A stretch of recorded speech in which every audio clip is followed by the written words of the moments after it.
Bienvenue à Bistro Liberté, le débat libre et non conformiste. Au sommaire de cet épisode, Covid-19, 5 ans après, quel bilan ?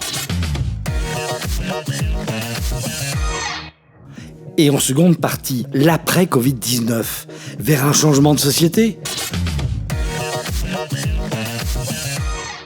Pour en parler, Éric Morillo a réuni les experts qui ont fait entendre une voix opposée à la doxa sanitaire publique. Bienvenue à Jean-Dominique Michel. Il intervient en santé publique auprès d'universités et de hautes écoles. Il a publié 2 livres sur le Covid-19, Autopsie d'un désastre, puis La fabrication du désastre. Applaudissements pour Pierre Chaillot. Ce statisticien fonctionnaire à l'INSEE s'est penché sur le bilan des victimes des vaccins contre la Covid-19. Des statistiques qui font l'objet d'un véritable déni et qu'il révèle dans 2 best-sellers, Victimes des vaccins Covid-19, ce que révèlent les chiffres officiels, et Covid-19, ce que révèlent les chiffres officiels fin 2023. Accueillons avec ferveur le scientifique Laurent Toubiana. Il est docteur en physique, épidémiologiste et chercheur à l'INSERM. Il est l'auteur de Covid-19, une autre vision de l'épidémie. Une ovation pour le courageux docteur Denis Agret. Ce médecin urgentiste a fait l'objet d'une véritable persécution pour avoir combattu l'obligation vaccinale. Tenez-vous bien, il a été radié de l'ordre des médecins, il a été licencié d'une fondation qui gère plusieurs EHPAD et centres de soins. Faisons un triomphe au professeur Christian Perronne. C'est un médecin et professeur spécialisé en maladies infectieuses et tropicales. Il sera vice-président du Centre national de référence de la tuberculose à l'Institut Pasteur, président du Collège des professeurs de maladies infectieuses et tropicales de France, président du Haut Conseil de la santé publique et vice-président du groupe consultatif européen des experts en immunisation de l'OMS. Bref, il mène une carrière brillante jusqu'à l'apparition du Covid où on lui reproche ses positions. Il publie en 2021, décidément, ils n'ont toujours rien compris. Covid-19, celui qui dit la vérité doit être exécuté. Il persiste en 2022 avec les 33 questions auxquelles ils n'ont toujours pas répondu.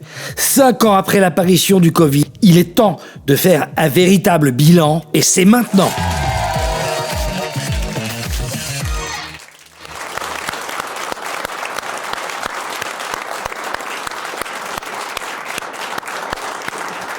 Bonsoir à tous, je suis vraiment très heureux d'avoir réussi à convier un plateau exceptionnel, on peut le dire ce soir, puisque depuis cette triste période, je crois à ma connaissance qu'il n'y en avait pas eu un tel plateau depuis en tout cas bien longtemps. Donc vraiment merci à vous tous d'avoir accepté cette invitation.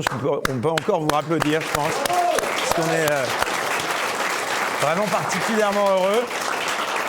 Alors, merci d'ailleurs aussi au passage au public, parce qu'on peut aussi vous applaudir, qui êtes toujours plus nombreux à nous suivre. Je tiens aussi, pour que les présentations soient complètes, à ce qu'on applaudisse Ignace, notre dessinateur, notre caricaturiste. Enfin, ne rigolez pas trop parce qu'il va dresser votre portrait tout au long de l'émission et on verra peut-être à la fin quelques surprises. Voilà, vous l'avez compris, nous allons donc revenir sur cette période de la Covid-19, si tant est qu'on puisse dire qu'elle est derrière nous. En tout cas, ça va être l'objet donc de 2 débats ce soir. Et puis évidemment, nous allons bien sûr auparavant parler de quelques éléments d'actualité qui justement concerne de près ou de loin ce sujet. Et justement, à ce propos, et je vous demanderai de réagir à cette information, c'est une information explosive révélé en exclusivité par mon confrère Étienne Fauchère. Il est journaliste pour le média américain The Epoch Times et c'est une information qui est actuellement passée sous silence par l'intégralité de la presse française. Au moment même où nous parlons, la commission von der Leyen, pourtant si prompte à se prévaloir des vertus de l'état de droit, le viole délibérément en ignorant une décision cruciale rendue le 17 juillet dernier par le tribunal de l'Union européenne. La veille du vote pour la reconduction de Mme von der Leyen, nous apprenions par voie de presse que la commission qu'elle préside avait été condamnée par le tribunal de l'Union européenne pour son manque de transparence dans l'affaire des contrats liés au Covid-19. Et cette condamnation ne l'a pourtant pas empêché d'être réélu. Et conformément à cette décision, obtenue notamment par Maître Arnaud Durand, au nom de plus de 2000 citoyens, la commission est désormais tenue de rendre public, écoutez bien, tout d'abord les contrats Covid dans leur intégralité, et ensuite l'identité des négociateurs de ces contrats. Le 27 septembre, la commission a contesté ce jugement en formant un pourvoi devant la Cour de justice de l'Union européenne. En revanche, puisque la décision devenait tout de même exécutoire le 28 septembre dernier, elle a parallèlement déposé un référé pour bloquer en urgence la divulgation des noms des négociateurs, mais pas celle des contrats. Et malgré cela, la commission, n'ayant pas demandé donc de référé pour bloquer cette publication des contrats, elle est légalement tenue de les publier depuis le 28 septembre dernier. Mais elle s'y refuse jusqu'à présent. Maître Durand a confié à mon confrère d'Epoch Times qu'il a mis en demeure la commission le 18 octobre, mais qu'elle fait tout bonnement la sourde oreille. Autrement dit, la commission viole consciemment une décision de justice rendue par les juges européens eux-mêmes et se trouve donc depuis le 28 septembre dernier hors la loi, et cette affaire est d'une gravité inédite. Elle reste encore ignorée par les médias, et ironie du sort, pas plus tard que récemment, Thierry Breton rappelait, c'était sur BFM TV, que le réseau social X pourrait être condamné en Europe au nom de ce sacro-saint état de droit. Alors je vais vous demander à tous, qu'est-ce que cela vous inspire? On va commencer par vous, cher Christian Perron. Déjà, Ursula von der Leyen s'approprie des mandats qu'elle n'a pas. Elle n'a aucune compétence dans la santé, aucune compétence dans la guerre. Pourtant, elle a dépensé des dizaines, des centaines de milliards pour la guerre et pour acheter ces soi-disant vaccins. Donc c'est la honte totale. Et normalement, le Parlement européen, s'il était vraiment indépendant, aurait dû dire, mais attendez, Ursula, c'est pas votre job, là. Vous êtes président de la Commission, ça n'a rien à voir avec... vous n'avez pas le droit de prendre ces mesures. Et ils n'ont pas bougé. Le président du Parlement européen n'a pas bougé. Ça veut dire le niveau de soumission, voire peut-être de corruption pour certains, qu'il y a au Parlement européen, c'est absolument dramatique.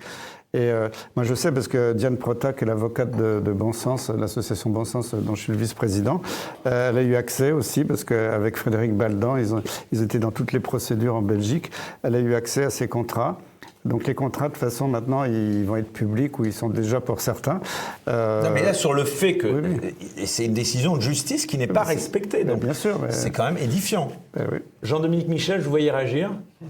Je ne sais pas quelle instance judiciaire fonctionne aujourd'hui. Il faut vraiment mesurer qu'on est en crapulocratie. Ce sont des crimes d'État contre les populations ourdis par les personnes en place, avec la complicité du système judiciaire. Donc voilà, ce n'est qu'une confirmation de plus du fait qu'il n'y a pas d'état de droit. Puis peut-être juste sur le fond, qu'est-ce qu'il y a dans ces contrats? Parce qu'on les a, notamment par l'Afrique du Sud, on sait, l'impertinent média en Suisse les a publiés, c'est simplement Pfizer reconnaît que l'efficacité et la sécurité des injections n'est pas connue. Alors que toute la propagande a été de dire que c'était sûr et efficace, et dans les contrats, Pfizer admet qu'on n'a aucune certitude à ce sujet. C'est pour ça qu'ils font encore obstruction. Et puis l'énorme défaillance des médias, qui, comme tu dis, devraient littéralement hurler au loup. Là, il y a un silence total. Retentissant. Denis Agré. C'est la peur. Ils sont sidérés. Ils ont peur. On est des êtres humains qui raisonnons avec des émotions. Et clairement, ils ont peur. Tu as vu Michel Simès qui passait l'autre jour à la télé pour parler des vaccins de la grippe. Il convulse. Ils ont peur qu'il y ait plus de maladies sur la Terre parce qu'il y a moins de gens vaccinés. Donc en fait, ils ont peur. Et moi, je pense que même au niveau judiciaire, au niveau européen, les juges ont peur. Parce qu'ils se retrouvent à juger des gens, presque des amis. Laurent Toubiana. Voilà. Moi, ce qui m'étonne, si vous voulez, c'est qu'on est face à cette espèce de spectacle où on voit d'un côté des gens qui défient finalement la justice, font des tas de choses que normalement on ne devrait pas faire. Et le problème, c'est que au final, ces gens-là sont finalement réélus, ils gardent leur poste. Et ce qui m'interpelle, c'est pourquoi la population ne réagit pas. C'est-à-dire que... Alors, il est probable que je sois quelqu'un d'assez décalé par rapport à la population. Je ne regarde pas la télévision, je ne vois pas de vidéos, j'écoute pas trop la radio. Mais effectivement, quand une information comme celle-ci apparaît, je me dis, mais que font-ils ? Sont-ils tous complètement anesthésiés par tout ça ? C'est regrettable parce que, en effet, l'Europe, c'est une belle idée initialement, mais on est tellement déçus par tout ce qui se passe que voilà. Ces contrats, Pierre Chaillot, vous pensez qu'il y a quoi dedans ? Évidemment, je dirais la même chose que ce que dirait... Ils sont tous caviardés à l'heure actuelle en plus. Oui, ce qu'a dit Jean-Dominique Michel, on a des traces de contrats dans d'autres pays, donc on se doute de ce qu'il peut y avoir par chez nous.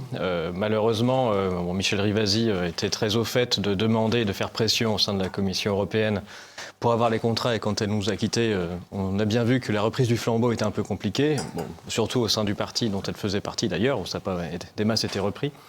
Après, moi, je suis entièrement d'accord avec ce que vient de dire Laurent, c'est-à-dire que ça fait quand même 5 ans où on se dit le prochain coup, ils vont faire un pas de trop et le système va s'écrouler parce qu'ils seront allés trop loin. Chaque fois qu'on a une information comme ça, on se dit que non, il n'y a pas de limite.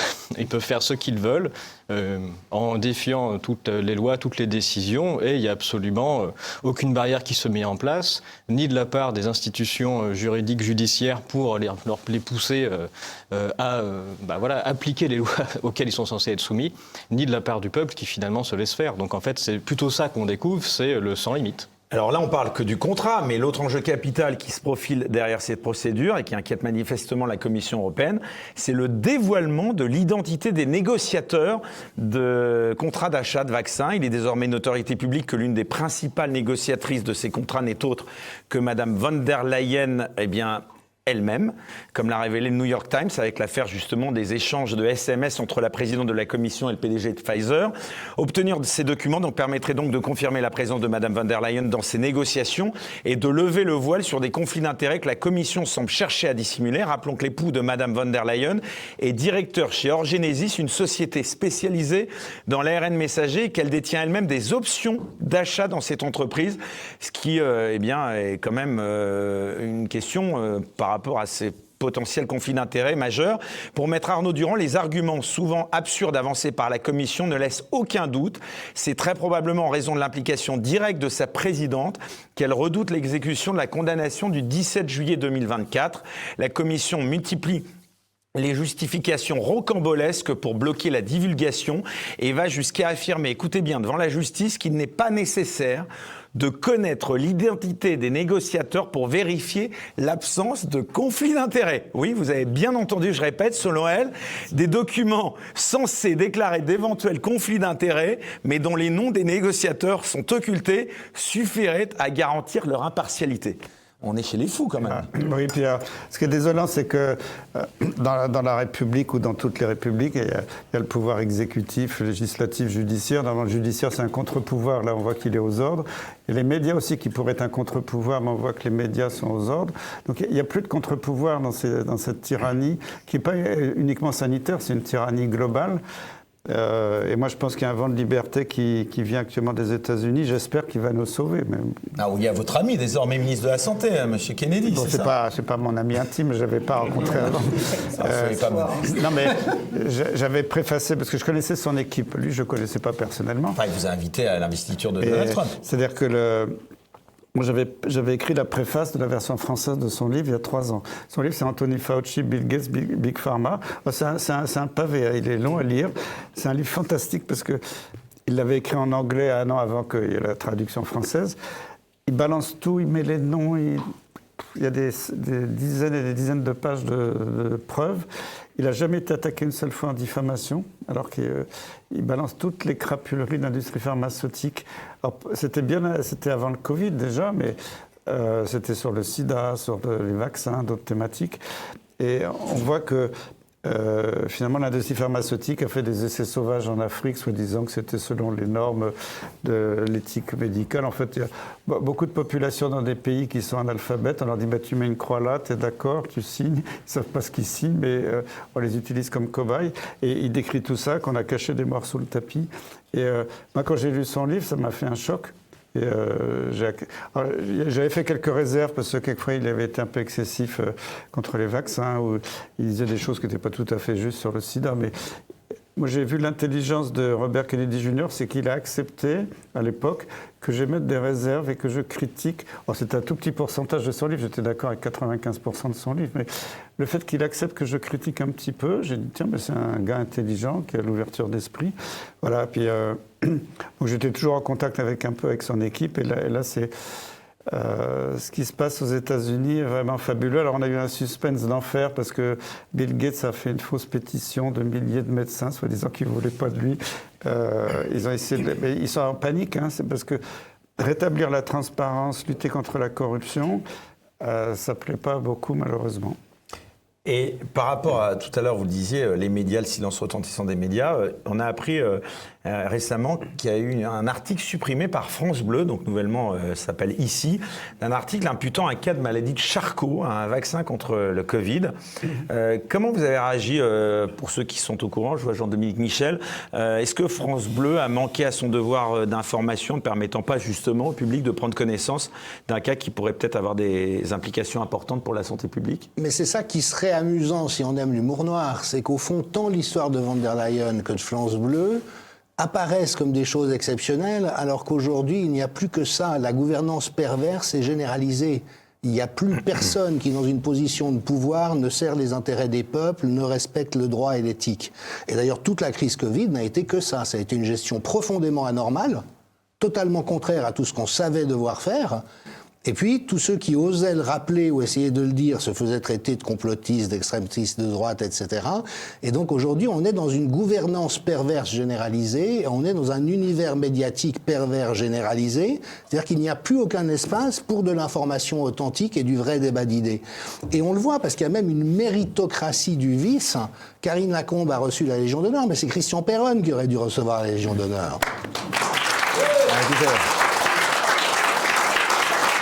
Ferrand est nommé à la tête du Conseil constitutionnel, donc plus ils sont débridés dans la perversité, plus ils sont nommés à des positions de pouvoir, de sorte à ce qu'il n'y ait aucun espace, aucun interstice nulle part pour de la vérité. Et c'est là où effectivement la nomination de Robert Kennedy Jr. est très intéressante, parce que lui est quelqu'un qui a une authentique intégrité, pour des raisons d'ailleurs liées à son histoire de vie, mais il tient vraiment à mettre à plat toute la science et toutes les données pour voir ce qu'il en est, de ce sur quoi les médias ne font que nous Jean-Dominique, je vous trouve un peu dur, parce qu'il y a quand même Facebook qui a affirmé avoir un peu exagéré sur la modération liée au Covid-19, donc je vous prie quand même de prendre ça en compte.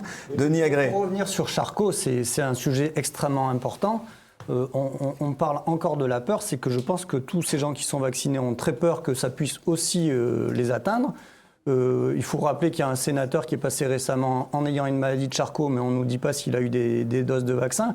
Et je connais personnellement un médecin montpelliérain qui a été vacciné du Covid et qui est mort d'une maladie de Charcot foudroyante en octobre 2021. Alors je ne dirai pas le nom du médecin montpelliérain, mais tous les confrères de l'ordre montpelliérain savent très bien de qui je parle. Et ça fait peur. Le syndrome de Guillain-Barré a été reconnu comme une des conséquences des vaccins du Covid. Alors pas tous les vaccins du Covid, mais il y a 2 vaccins du Covid qui ont été reconnus comme étant la cause de syndrome de Guillain-Barré.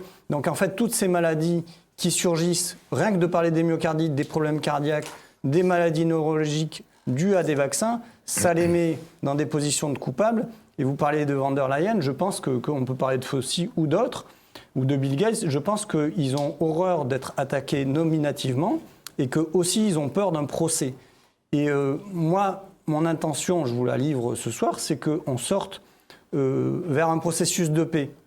Alors ce matin, c'était assez marrant parce que sur France Inter, il parlait de la paix avec l'Ukraine et la Russie.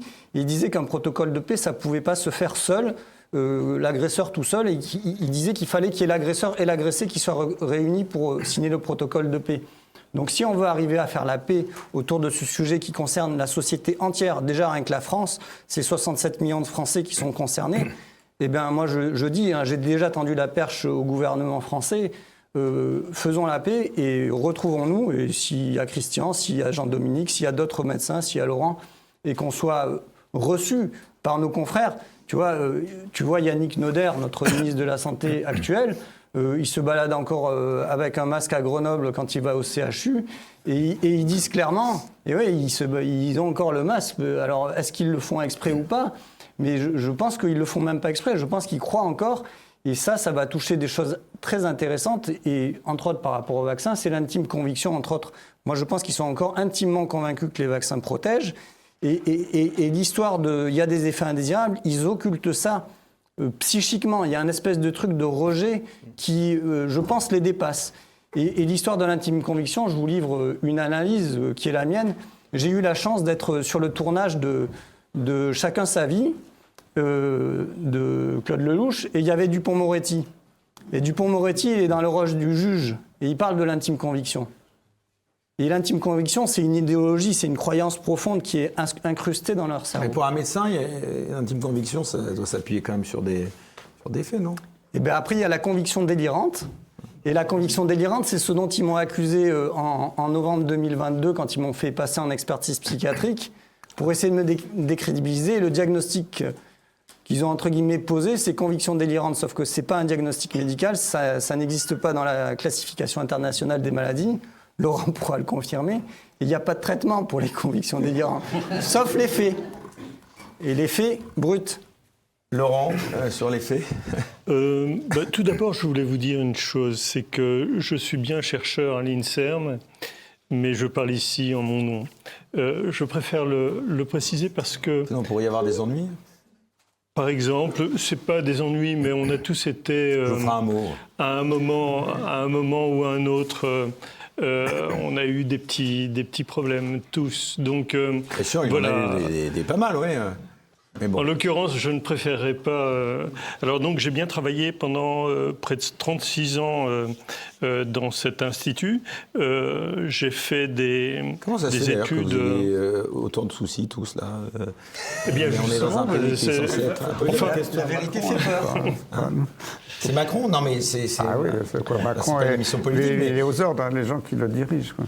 Non, mais c'était juste une toute petite parenthèse. J'aimerais aller... donc, en effet, je n'ai pas de conflit d'intérêt. Je n'ai pas reçu d'argent pour dire ce que j'ai à dire. En revanche, effectivement, on a des conflits de désintérêt parce que ce qu'on a dit a eu des conséquences sur notre activité. Donc, je tenais à dire ça. Au-delà de tout ce qu'on vient de dire, on est parti bille en tête sur les vaccins. Il me semble assez important de resituer un peu l'histoire de ce qui s'est passé. Alors, on va le faire. Dans un instant, justement, c'était pour terminer sur cette introduction un peu longue, mais nécessaire, je pense. Il y a eu aussi une autre info. D'après la CIA, l'apparition du Covid-19 serait probablement due à une fuite du laboratoire de Wuhan, donc sans cependant pouvoir le confirmer.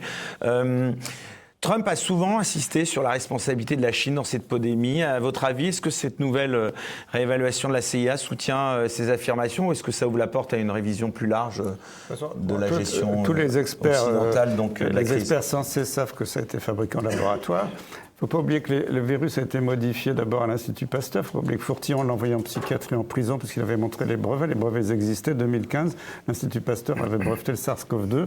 J'avais même vu les noms des virologues qui étaient des copains. Parce que moi, je travaillais à l'Institut Pasteur à l'époque. Donc, le brevet, il a existé. Fourtillon était maladroit. Il a porté plainte tout seul. Et il ne s'est pas très bien défendu.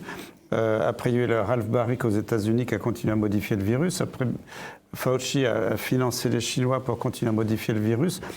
Mais le virus, il faut savoir qu'il a circulé aux États-Unis et en Europe plusieurs mois avant le début de la pandémie en Chine. Et les Chinois, ils ne sont pas complètement idiots. Je n'imagine pas une seule seconde qu'ils ont répandu volontairement le virus.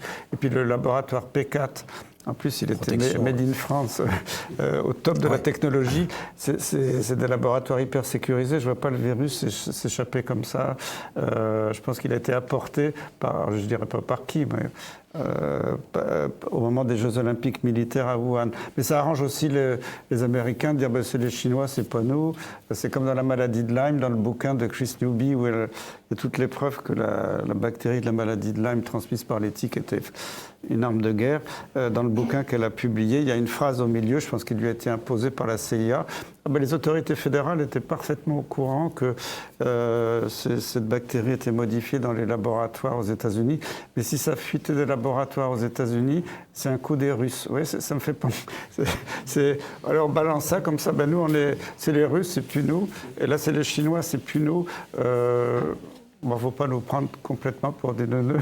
Mais voilà, c'est mon opinion. Après, je ne peux pas dire in fine qui vraiment a fait quoi. Mais... Allez, voilà pour l'introduction. Vous l'avez compris, c'est une soirée très riche à laquelle on vous convie. Donc surtout, restez avec nous. C'est l'heure de lancer le premier débat. On va revenir sur le bilan, 5 ans après, de cette Covid-19.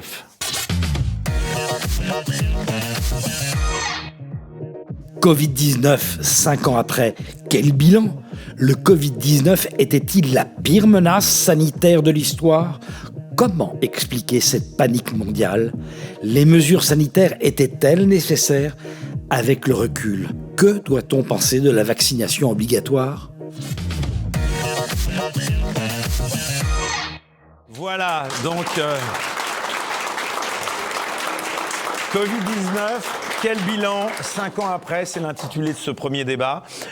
Tout d'abord, Laurent Toubiana, je pense que c'est nécessaire et je peux compter sur vous, j'espère, pour faire un petit historique rapide de comment ça s'est passé, cette histoire. Eh bien, je vais commencer par un historique personnel, finalement. Je vais vous dire un peu comment j'ai vécu les choses.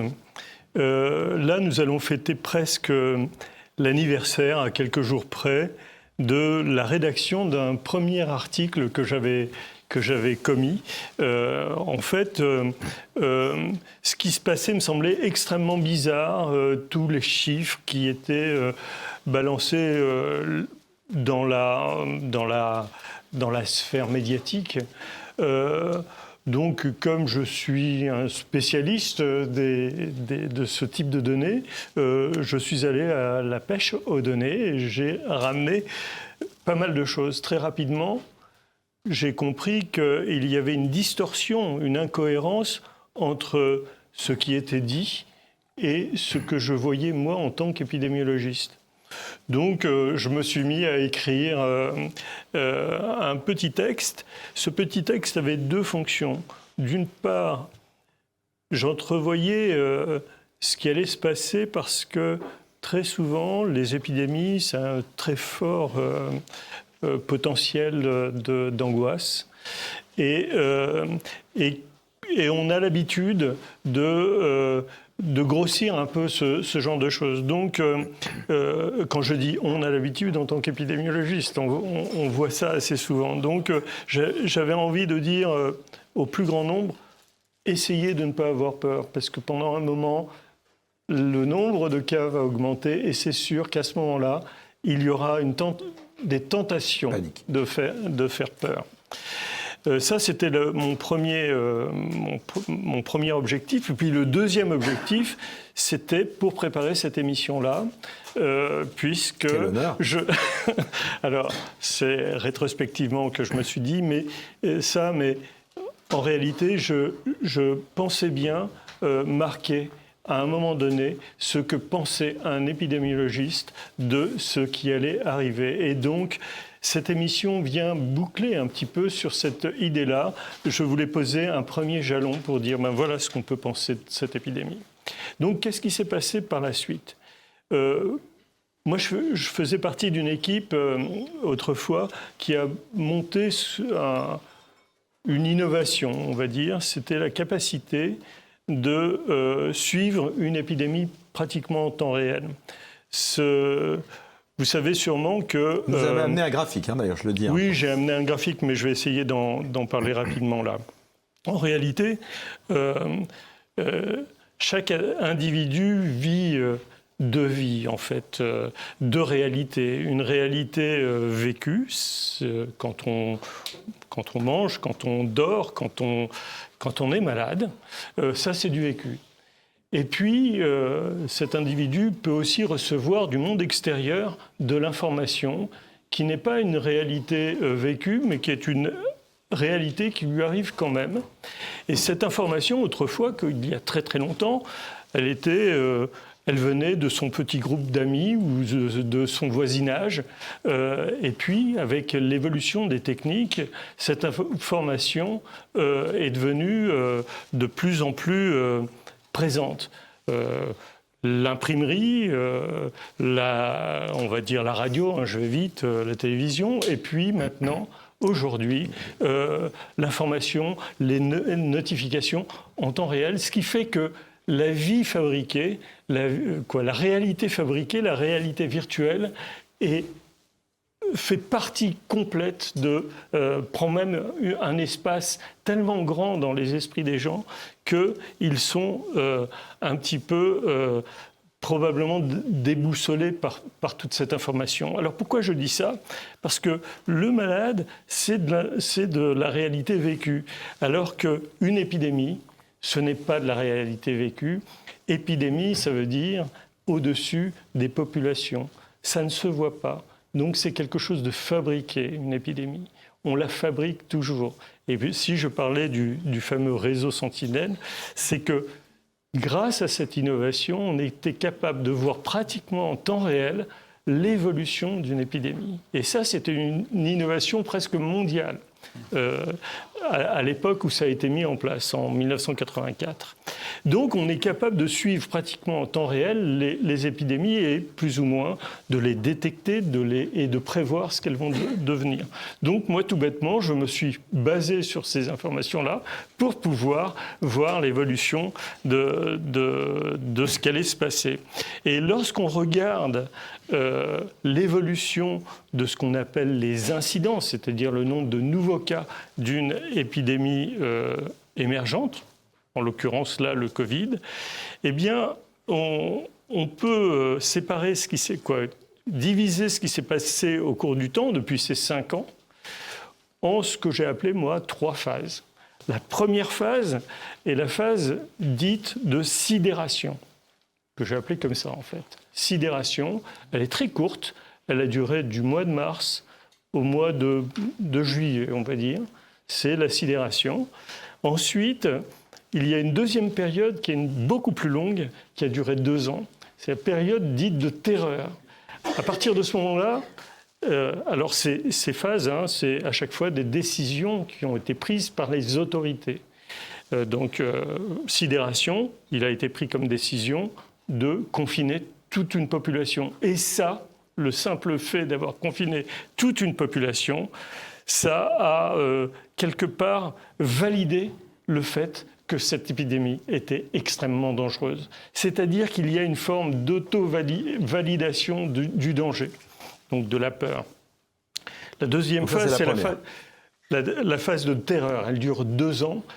Pendant cette phase-là, un grand nombre de mesures ont été prises. Je vais citer les plus évidentes. Le port du masque obligatoire, mais surtout l'émergence des tests. Grâce aux tests, alors le masque, on sait bien, ça a été une épidémie, c'est invisible. Le masque permettait de visualiser l'épidémie. Et le test a été un deuxième moyen de visualiser l'épidémie et même de la créer. Donc je continue les mesures. Il y en a eu plein. Et si vous voulez, la plus grosse mesure qui suit après celle-ci, c'est la mise en place d'un vaccin. À partir de là, c'est la mise en place d'un pass vaccinal, puis tout un tas de mesures qui ont... Donc toute cette période-là, c'est la période de terreur. On a mis les gens sous pression, la peur, tout le temps. Et puis brutalement, tout ça s'est arrêté. Ça s'est arrêté 2 ans plus tard, c'est-à-dire aux alentours de février-mars 2022. Puis après, il y a eu une 3e phase que j'ai appelée la phase d'oubli ou de refoulement, mais pas du refoulement psychanalytique, le refoulement, c'est-à-dire je veux oublier tout le stress qui a été fait pendant cette période-là. Donc on oublie, et cet oubli dure, et les gens sont restés avec la croyance qu'ils avaient initialement. C'est-à-dire que ceux qui ont cru... Enfin, ça s'est terminé quand même, ou pas? La phase d'oubli, nous vivons aujourd'hui une phase d'oubli. D'ailleurs, tout le monde a oublié ce qui s'est passé. On a refoulé tout ça. Et donc, on a continué à croire ce que l'on croyait au début, c'est-à-dire que encore aujourd'hui, on entend partout, dans les médias, un peu partout, que l'épidémie a tué énormément de monde, qu'il y a eu énormément de malades. Or, il suffit de regarder les courbes pour voir que ça n'a ni tué beaucoup de monde, ni eu beaucoup Pierre Chaillot, de malades. Donc oui, Pierre Chaillot... Là, on est obligé de vous passer la parole. Quels sont l'état, en plus c'est le sujet de votre dernier livre, les chiffres officiels? Est-ce qu'ils vous donnent raison ou pas? Bien, quand on regarde les chiffres officiels, oui, tout ce que vient de dire Laurent, c'est la réalité. C'est-à-dire qu'on ne voit pas de traces de pandémie au sens propre. Ça n'existe pas dans les statistiques. Il n'y a pas le moindre endroit où on peut trouver une hausse de mortalité significative sur une année, aucun endroit dans le monde où on dispose de statistiques. Et quand on voit des hausses de mortalité, par exemple en France, qu'il y a eu à certaines périodes, notamment pendant la phase de sidération et de confinement, elles ne sont en aucun cas à relier à un quelconque virus qui circulerait. Ça n'est juste pas possible statistiquement. Et j'explique pourquoi dans le livre. Donc il n'y a pas de traces de hausse de mortalité visible de quoi que ce soit d'un nouveau virus qui apparaîtrait. Il y a en revanche des traces réelles que la phase de sidération, la peur qui a été engendrée et les mesures extrêmes qui ont été prises ont coûté la vie à un certain nombre de personnes, notamment des personnes âgées abandonnées, voire même accompagnées vers le décès. Ça me permet de revenir vers deux choses. Déjà, du coup, je ne souscris pas à la théorie du virus en laboratoire puisque je n'en vois aucune trace, ni dans les statistiques de mortalité, ni dans les statistiques hospitalières. En 2020, les hôpitaux français étaient vides, enfin à moitié vides, pardon, ni même dans les statistiques de médecins, c'est-à-dire de personnes malades qui vont voir des médecins. Ça n'existe pas. Donc il n'y a pas de réalité à ça. Et vous avez parlé tout à l'heure d'un article sur la maladie de Charcot qui a été supprimé. Il y a d'autres articles qui ont été diffusés et supprimés, notamment sur le scandale du Rivotril, par exemple, qui est aussi passé sur France Info et qui a aussi été supprimé. Donc il existe quand même encore quelque part des journalistes qui tentent de faire leur travail, quelquefois des comités de rédaction qui sont, on va dire, qui ont un certain courage, et puis ensuite il y a un coup de fil qui fait disparaître tout ça parce qu'il faut taire ce qui s'est passé. Si je reprends sur les explications, Laurent a aussi parlé ensuite derrière de la fameuse invention qui a créé de toutes pièces l'épidémie, qui sont des tests. Et un des travaux que j'ai menés, qui est dans mon livre, c'est de démontrer que les tests Covid-19 n'ont aucun rapport avec aucune maladie connue. Il n'y a aucun lien entre le fait d'avoir un test positif et le fait d'être malade, ou le fait d'avoir un test négatif et d'être en bonne santé. Et ce sont les statistiques françaises, on les télécharge, on fait les matrices de corrélation et on voit qu'il n'y a aucun lien entre les deux. Et donc on a eu un changement de définition de ce qu'est une épidémie, en passant d'une épidémie au sens de, quelque part, on a des malades. Bon, ça en plus on a l'habitude, tous les hivers, dans tous les pays européens, on a des malades par exemple, et on peut les compter avec le réseau Sentinelle par exemple, à une épidémie parfaitement imaginaire, qui est celle des tests, où on est déclaré malade pour un peu qu'on ait fait un test et que ce dernier soit positif. Alors, moi, je ne souscris pas complètement à ce que vient de dire Pierre, nous sommes bien d'accord. Pierre prend ses responsabilités en disant ça. Je parle en mon nom également, je vais préciser. Oui. Moi, ce que je veux dire, en tant qu'épidémiologiste, c'est qu'on nous a décrit une maladie ultra grave. C'est ça le problème. Or, tout le monde est persuadé que cette épidémie était ultra grave, beaucoup de malades et surtout beaucoup de morts.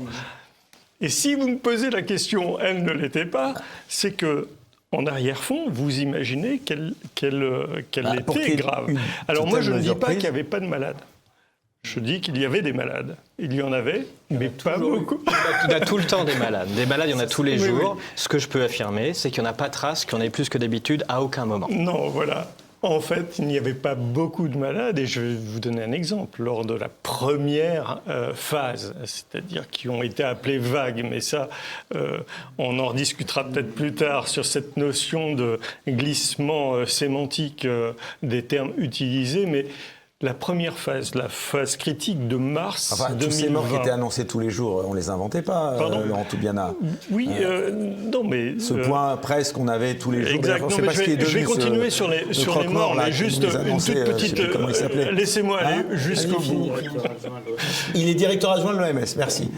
Laissez-moi aller jusqu'au bout allez-y, du truc. En fait, cette grande phase, la première... il y a eu combien de malades à votre avis ? Je parlerai des morts ensuite, mais simplement des malades. Un épidémiologiste s'occupe de malades et de morts, hein, donc je commence déjà par les malades. Il y a eu 170 000 malades. À la même période...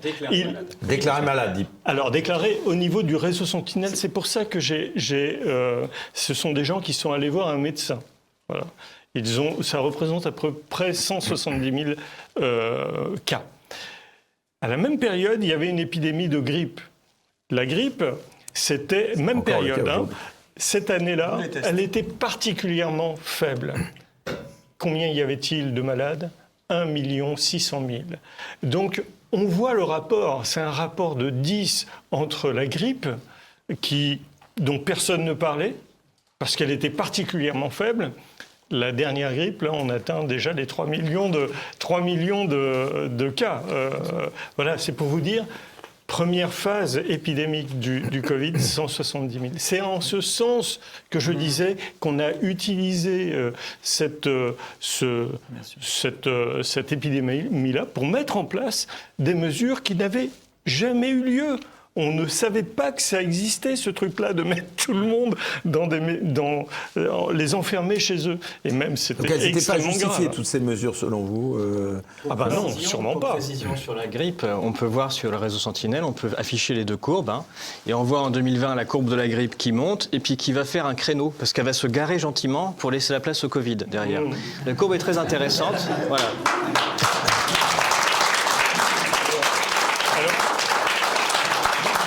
Alors, Laurent, allez-y. Laurent termine. Laurent a fini. Alors moi j'ai terminé sur la maladie, mais on reprendra sur la mort plus tard, puisque vous me posez une question sur la mortalité, mais je vais laisser parler les autres. Et Christian juste après. Ce qui est très intéressant, tu parlais de la vie réelle. Donc moi j'ai vécu la vie réelle, c'est-à-dire que j'étais dans une fondation qui a un peu plus d'1% du parc des EHPAD français. Fin 2020, j'étais en poste. Fondation Partage et Vie, j'étais au siège national à Paris. Et on a parlé de la peur, enfin je parle de la peur. Moi je laisse deux hypothèses. Soit ils se sont servis volontairement de la peur pour saisir la population et la contrôler, soit ils ont eu peur. Moi mon hypothèse, et je la laisserai la confirmer si un jour ils veulent en parler publiquement, c'est que si un jour on leur dit il y a une fuite d'un laboratoire P4, peut-être qu'ils ont eu très peur qu'il y ait une maladie très grave qui s'échappe dans le monde. Et la peur conduit à des mesures disproportionnées.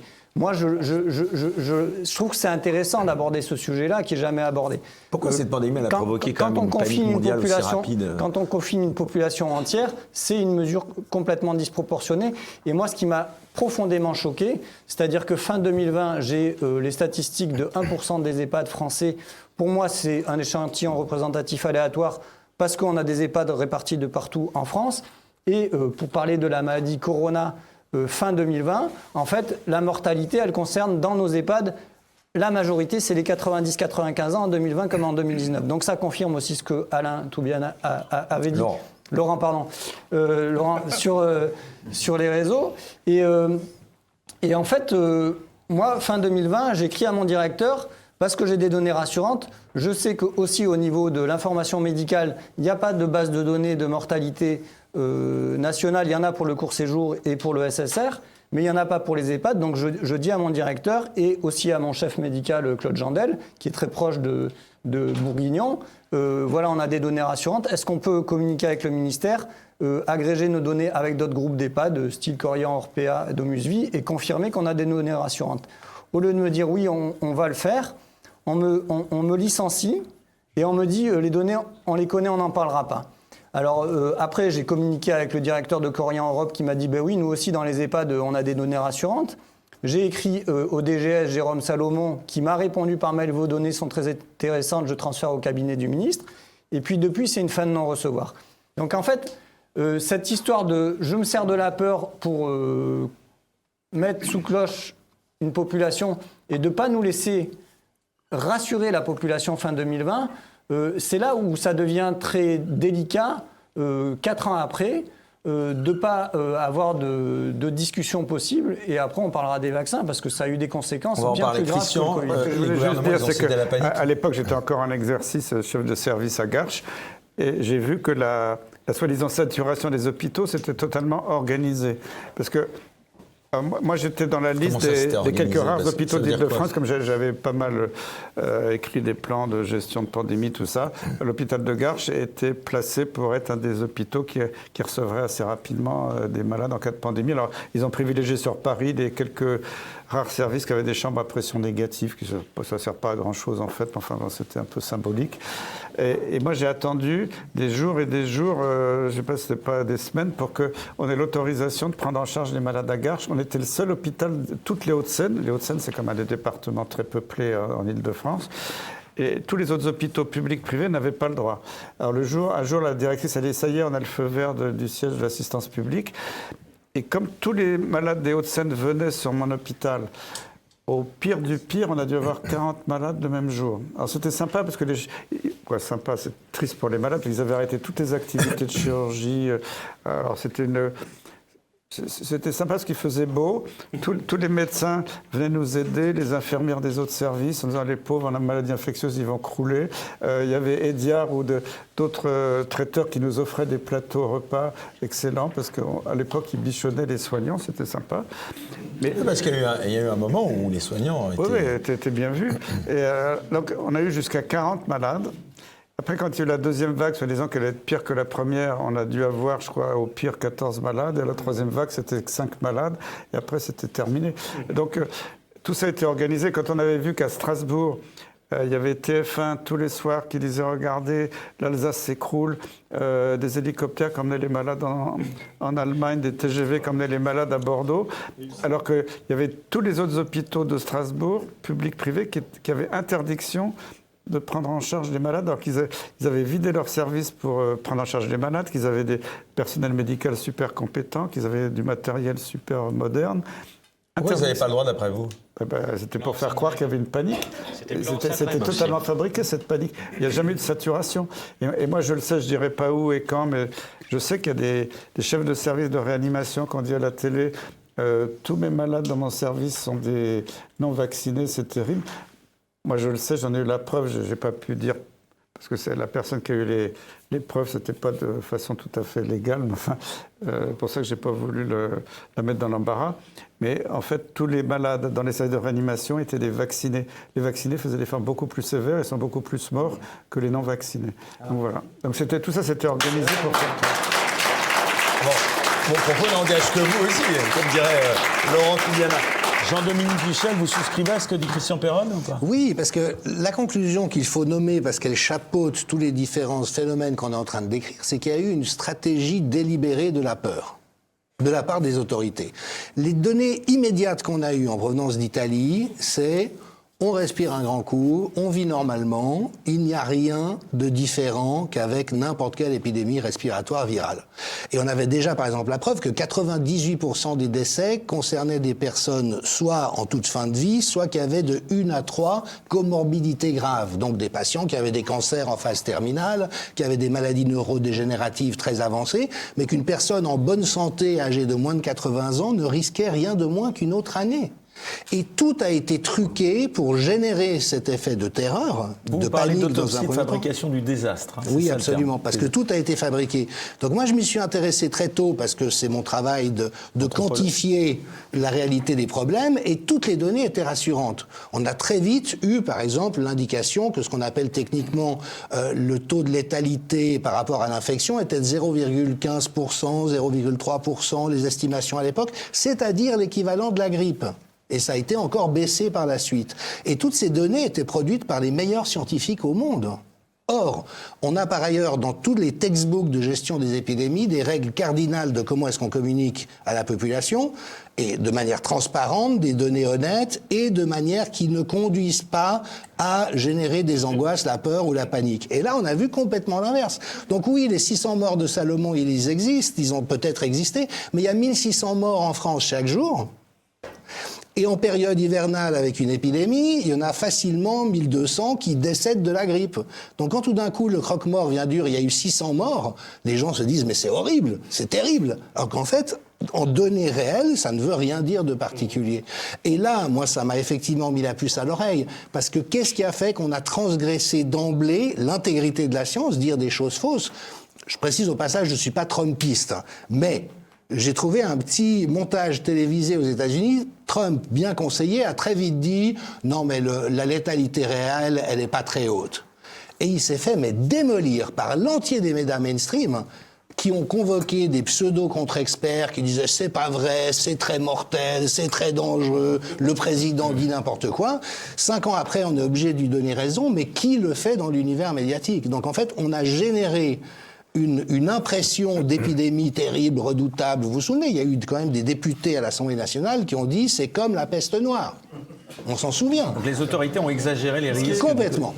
Et d'ailleurs, en Grande-Bretagne et en Allemagne, des scientifiques ont admis qu'ils avaient reçu le mandat de la part du gouvernement de trouver les manières les plus dramatiques de présenter les choses pour générer un effet de panique. Et là, merci d'avoir utilisé ce mot, Laurent, on est dans du terrorisme. Qu'est-ce que c'est qu'un terrorisme? C'est utiliser des moyens ou de l'intoxication pour générer un état de terreur dans la population. Et on a fait face à un terrorisme d'État. Mais c'est encore pire, parce que ce n'est pas nos États individuels qui ont fait ça. Et une des questions que les gens ont souvent brandi comme objection, mais si ce que vous dites est vrai, pourquoi est-ce qu'on a fait la même chose dans tous les pays? Eh bien oui, c'est une fabrication du désastre, parce qu'il y a eu un plan organisé et soigneusement répété pour assurer qu'on puisse générer cette stratégie de la peur, mais aujourd'hui, on en a toutes les preuves. Christian. Il y a quelque chose... qui m'avait quand même fasciné. C'est qu'en juillet-août 2020, il n'y avait plus de cas avant la deuxième vague. Alors Véran dit attention, la deuxième vague va être terrible. Alors, avec les virus ARN, les vagues sont toujours de moins en moins virulentes. Mais eux, à la télé, disaient qu'elles allaient être pire en pire. Bon, c'était complètement faux. Et moi, j'ai une amie, parce que j'ai travaillé beaucoup j'ai présidé des commissions proches du ministère. Donc un ami au ministère de la Santé me dit, fin août 2020, Christian, parce qu'elle avait des bonnes infos confidentielles, Macron a décidé le confinement le 28 octobre, le deuxième confinement. Alors, il y avait 0 cas à ce moment-là en France, c'était la fin de la première vague. Je dis, tiens, c'est marrant, bon, je dis, qu'est-ce qu'il raconte?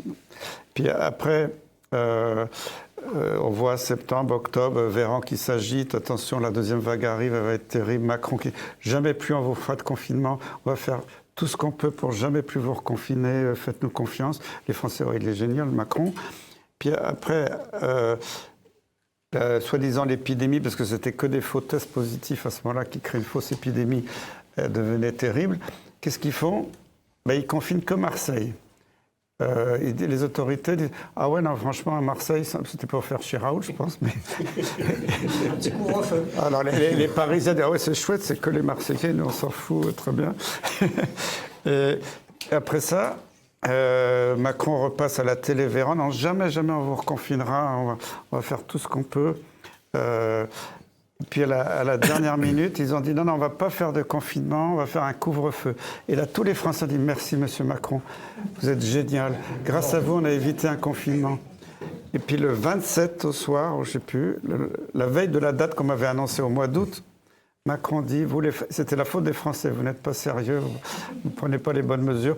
Je vais vraiment la mort dans l'âme, je suis obligé de vous reconfiner. Et tout ça était totalement manipulé parce que je savais que la date avait été décidée quasiment plusieurs mois à l'avance.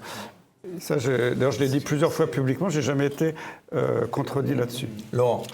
Oui, bon, alors tout ça, moi je ne suis pas au courant de ces choses-là. Ouais, ça n'engage évidemment, moi je ne regarde que les chiffres. Et donc, il y avait autre chose dans cette affaire-là qui m'avait titillé un peu les neurones, c'était le fameux 500 000 morts. Vous vous rendez compte de ce que ça veut dire, 500 000 morts? Ça veut dire qu'au cours de cette épidémie, il y aurait eu presque autant de morts que des morts normaux. C'était un truc, mais impossible. Comment peut-on faire gober un truc pareil? C'est fou. Ça, c'était pour le premier confinement. Pour le deuxième confinement, ils ont revu à la baisse 400 000 morts. 400 000 morts, mais c'est presque... C'est 70%, c'est une surmortalité de 70%. Ça veut dire... que c'est absolument invraisemblable. Alors, très tôt, on s'est mis à calculer, nous aussi, de notre côté, les morts. Et d'ailleurs, c'est comme ça que j'ai rencontré Pierre Chaillot, puisque lui, de son côté, calculait aussi les morts, parce que c'était important de savoir ça. Et donc, on s'est mis ensemble et on a estimé ce qu'on appelle la surmortalité. La surmortalité de la mort commune, c'est-à-dire que toute cause confondue. Lorsqu'un événement majeur arrive, tout le monde meurt, donc, et meurt en quantité. Donc il y a normalement une surmortalité. C'est ce que nous allions mettre en place. Et lorsqu'on s'est amusé à faire des calculs, on avait derrière la tête effectivement un certain nombre de choses, notamment la distribution des âges était assez importante. Je ne vais pas revenir là-dedans dans des calculs très compliqués, mais peu importe. Ce que nous avons trouvé, c'est que pour 80% de la population, il n'y avait eu aucune surmortalité, même une sous-mortalité pendant cette période-là. Et pour ceux qui ont été le plus touchés, c'est-à-dire les plus de 65 ans, oui, c'est-à-dire une classe d'âge relativement importante, mais qui représente, somme toute, que 20% de la population, eux ont eu une toute petite surmortalité pendant cette période-là. C'est-à-dire qu'ils sont morts un petit peu plus.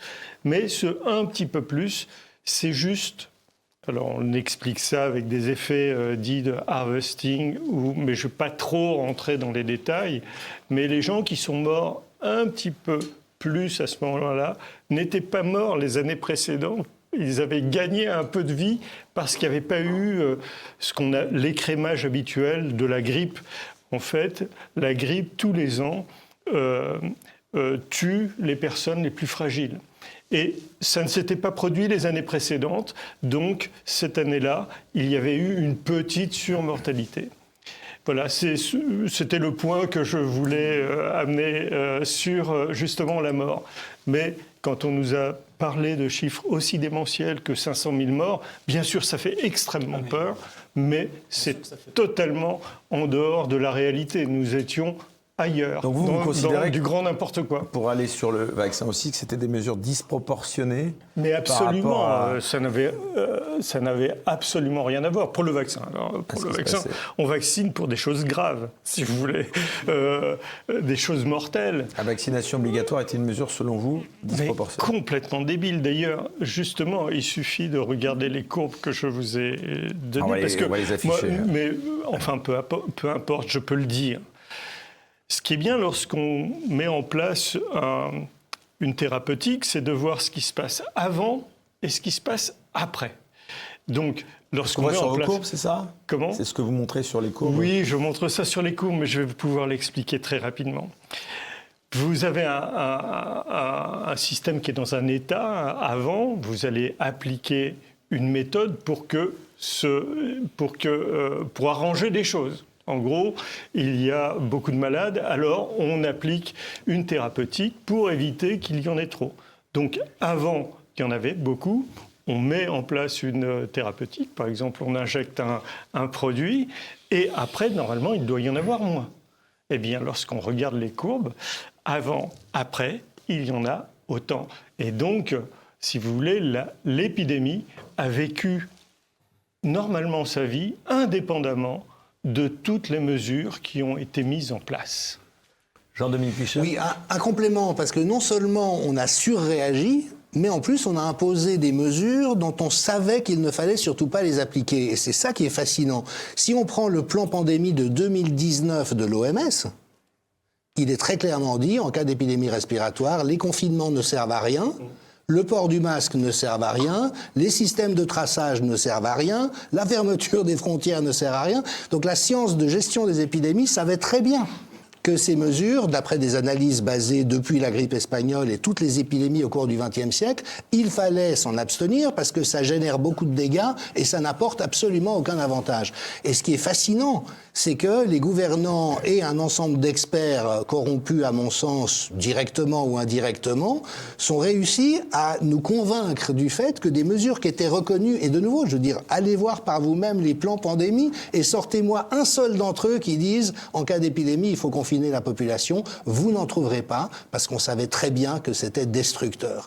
Et donc, non seulement on a surréagi, mais on a imposé des choses qui étaient en elles-mêmes totalement Allez, rapidement, fausses. Laurent, et ensuite Rapidement, Denis. on a eu pendant cette période deux chances. Deux expériences incroyables. La première, ça a été l'expérience du Diamond Princess. C'était un bateau où on avait mis des gens et il y avait le virus avec eux. Enfin, la charge pathogène avec eux pour rester correct avec Pierre. Je veux rester ami avec lui, en fait. Donc, mais en gros, un agent pathogène était dans ce bateau et il y avait plein de gens et des gens relativement âgés. Génial, on a une expérience temps réel avec beaucoup de monde, etc. Il y a un truc ignoble qui s'est passé. C'est le Japon qui dit « Ah non, on ne les prend pas, on ne veut pas ». Alors là, scandale incroyable dans comment les Japonais ne veulent pas accueillir des trucs, mais c'est quelque chose, en revanche, qui s'est toujours fait, ça. C'est-à-dire que les bateaux ont toujours été mis en quarantaine en cas d'épidémie. Mais bon, passons là-dessus. Et on a eu une deuxième chance, c'était un certain épidémiologiste suédois qui, lui, a refusé, et même d'autres pays scandinaves ont refusé de suivre la méthode qui était imposée dans les autres pays européens. Et donc là, ça nous a permis de comparer ce qui se passait ailleurs et chez nous.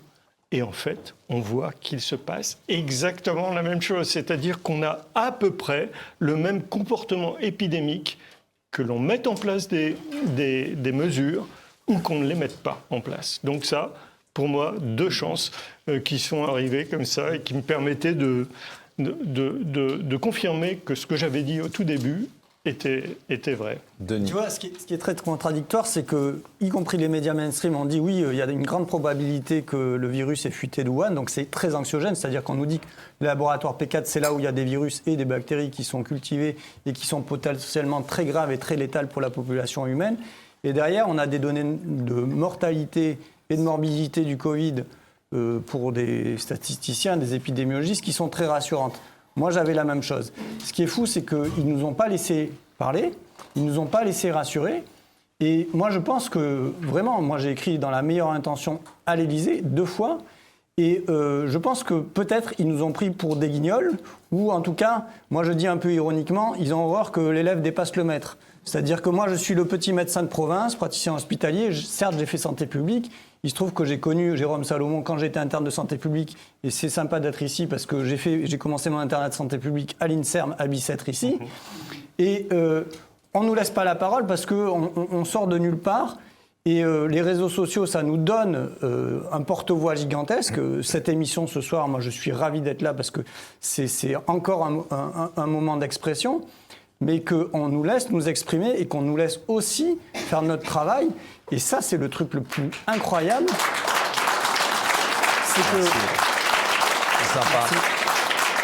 C'est qu'en 2020, on ne nous a pas laissé soigner en notre âme et conscience. Moi, j'ai expliqué maintes fois que quand on fait une aggravation à cause d'un virus, on fait une bronchite, une inflammation virale, et derrière, la plus grande pneumopathie bactérienne, c'est une pneumopathie à pneumocoque, et ça se traite. Et ça se traitait avec de l'amoxicilline, et pour les personnes âgées avec de l'augmentin. Mais même ça, je n'ai pas pu en parler. Quand on voit Raoul qui veut traiter avec un autre antibiotique, moi je suis plutôt critique sur son cocktail, on pourrait dire amoxicilline, hydroxychloroquine, parce que moi aussi j'ai un regard critique sur certaines... Chacun a son angle de vue, mais en tout cas on ne nous a pas laissé traiter les patients, et ça c'est une hérésie totale du système. Quand je parle à mon patron Claude Jandel, qui est en connexion directe avec Brigitte Bourguignon, et qu'on me vire alors que je leur dis, preuve à l'appui, moi je dis les données épidémiologique descriptive, vous pourrez le confirmer ou pas. Moi, je dis c'est gravé dans le marbre, tu vois, on a du marbre. Et c'est des choses qu'on pourra toujours vérifier, même a posteriori. On sait maintenant, et les Français ont compris que le Covid, c'était pas une maladie grave. Et qu'on les a obligés de manière manipulatoire. Alors, moi, ma vraie question aujourd'hui, c'est est-ce que c'était intentionnel ou pas ? Vraiment, je laisse la porte ouverte pour que ces gens, un jour, s'expliquent. Bah, c'est intéressant d'avoir votre avis là-dessus. Voilà. Est-ce que vous pensez... Dans quelle mesure la politique a pris le pas sur moi, la je science, pense qu'on la connaîtra qu'une fois qu'ils seront confrontés devant des tribunaux. C'est pour ça, entre autres, que, par exemple, von der Leyen, ils bottent en touche parce qu'ils ne veulent pas on répondre verra aux s'ils questions. sont confrontés ou pas aux tribunaux. Pierre Chaillot, vous vouliez rajouter quelque chose ? Une toute petite chose sur la Suède. Pendant le premier confinement, la Suède fait un confinement ciblé. En fait, ils confinent de manière extrêmement dure les personnes âgées, mais les personnes âgées uniquement. Et donc, ils ont bien une courbe de hausse de mortalité. Et les Suédois font un travail de commission parlementaire interne où ils révèlent le scandale des confinements chez les personnes âgées avec des personnes qui décèdent toutes seules dans leur maison de retraite ou équivalent là-bas, qui explique totalement la petite hausse de mortalité qu'on a chez les personnes âgées. Le vrai pays auquel il faut se comparer, qui n'a pris aucune mesure, c'est la Norvège. La Norvège n'a pris absolument aucune mesure contre sa population. Et les résultats ? Elle a mis en quarantaine les personnes arrivant pour faire comme tout le monde. D'ailleurs, elle s'est fait engueuler par la Commission européenne parce qu'elle nuisait au business. Donc on avait le droit de confiner sa population. Donc les ploucs, ils restent chez eux, mais le business, on laisse faire. Et il n'y a aucune trace d'aucune hausse de mortalité nulle part en Norvège. Deuxième exemple intéressant, c'est l'Allemagne, qui ne confine pas non plus sa population et qui dit juste un virus circule, restez chez vous. Donc les gens sortent et il n'y a pas non plus de boss comme ça peut se voir dans d'autres pays européens. Donc les bons exemples à prendre de façon à voir qu'il n'y a aucune trace d'aucun virus circulant en Europe à aucun moment, mais il y a des traces extrêmement nettes, je veux dire d'aucun virus mortel en tout cas, qui ferait des dégâts visibles dans la population. Les bons pays à regarder, c'est la Norvège et l'Allemagne. L'Allemagne qui, comme un ami dit, a oublié de jouer au Covid pendant la première phase, mais qui s'est beaucoup rattrapé après, à partir du deuxième confinement d'octobre. Avant de terminer ce premier débat, j'aimerais quand même qu'on dise un mot sur l'influence des lobbies pharmaceutiques, justement, dans cette campagne de vaccination mondiale. Ça a été quoi cette influence pour vous, Christian ? Ils ont été majeurs. Moi, je l'ai vu parce que, comme j'étais président du comité technique des vaccinations, si j'avais voulu être millionnaire, j'aurais pu... Vous n'avez pas un petit compte planqué en Suisse ? Non, ben, malheureusement, non. J'étais bête à l'époque. Et puis, j'étais vice-président pour les vaccins pour la grande Europe de l'OMS. Et j'ai vu comment l'industrie pharmaceutique avait colonisé l'OMS avec Bill Gates. Et ils sont là partout. Et moi, je pense qu'il y a certains vaccins qui sont excellents, mais il y a une communication sur la vaccination, la peur sur les maladies qui est totalement disproportionnée par rapport au risque réel de certaines maladies. Et c'était bien évident que Big Pharma est derrière tout ça. C'est pour ça que j'encourage ceux qui veulent le lire à lire le livre de Robert Kennedy Jr., Anthony Fauci, Bill Gates, Big Pharma, publié par Marco Pieter, un éditeur belge. C'est un livre remarquable. Il est long à lire. Il faut le lire par petites bouchées. Mais ce livre révèle toute cette corruption et cette influence. Quand Anthony Fauci n'était pas le directeur de tout le NIH. Le NIH, pour ceux qui ne savent pas, c'est le National Institute of Health. C'est comme l'INSERM, un peu, l'Institut de recherche. Fauci dirigeait uniquement la branche maladies infectieuses. Mais il avait des budgets de plusieurs milliards. C'était colossal. Il faisait la pluie et le beau temps. Si un mec... lui revenait pas, il pouvait couper ses budgets, il se retrouvait sur le trottoir. Puis là-bas aux États-Unis, parce que les chercheurs de l'INSERM ou du CNRS en France ont quand même un salaire, ils sont fonctionnaires, même s'ils n'ont pas un fonds ils n'ont pas un financement pour faire un projet de recherche, ils ne sont pas à la rue. Aux États-Unis, on peut être à la rue du jour au lendemain si on n'a pas obtenu des fonds de recherche. Donc il pouvait faire chantier qui il voulait. Et finalement, tout le monde était couché devant lui parce qu'il faisait la pluie et le beau temps aux États-Unis. Et il faut vraiment lire ce bouquin de Robert Kennedy Jr.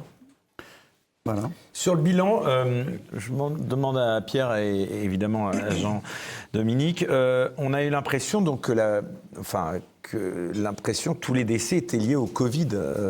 On entendait peu ou pas parler des cancers, des infarctus, des accidents de la route. Est-ce que selon vous, donc, dans quelle mesure on a attribué à tort des décès au Covid ? Est-ce qu'on a des chiffres là-dessus ou pas ? Bien sûr. Des gens qui venaient pour de la rééducation, qui n'avaient aucun poil de fièvre. Ils étaient tamponnés Covid. Ben oui, parce que tout le monde avait des tests PCR. Comme les tests PCR, il y en avait un pourcentage assez important qui était faussement positif. Souvent, le test était positif, donc tout le séjour était comptabilisé. Et si par hasard, il était hospitalisé pour autre chose et que si par hasard, il mourait à l'hôpital, l'hospitalisation, le décès, c'était Covid. Et moi, je sais, j'ai discuté dans certains hôpitaux avec des responsables du codage. Tu sais, il y a des médecins qui sont recrutés pour coder les séjours. Ils avaient des fortes incitations de leur direction. Ça veut dire quoi, les incitations? C'est des pressions fortes pour que la plupart des... Pas financières. Je ne pense pas, mais j'espère que non. Jean-Dominique Michel. Non, tout ça est très bien documenté. À New York, après le premier épisode, 50% des personnes déclarées comme étant à l'hôpital pour cause de Covid n'y étaient pas à cause du Covid, mais pour d'autres causes. Et interrogée là-dessus, la grande responsable du système hospitalier new-yorkais a dit non, mais c'était bien parce que ça poussait les parents à faire vacciner leurs enfants.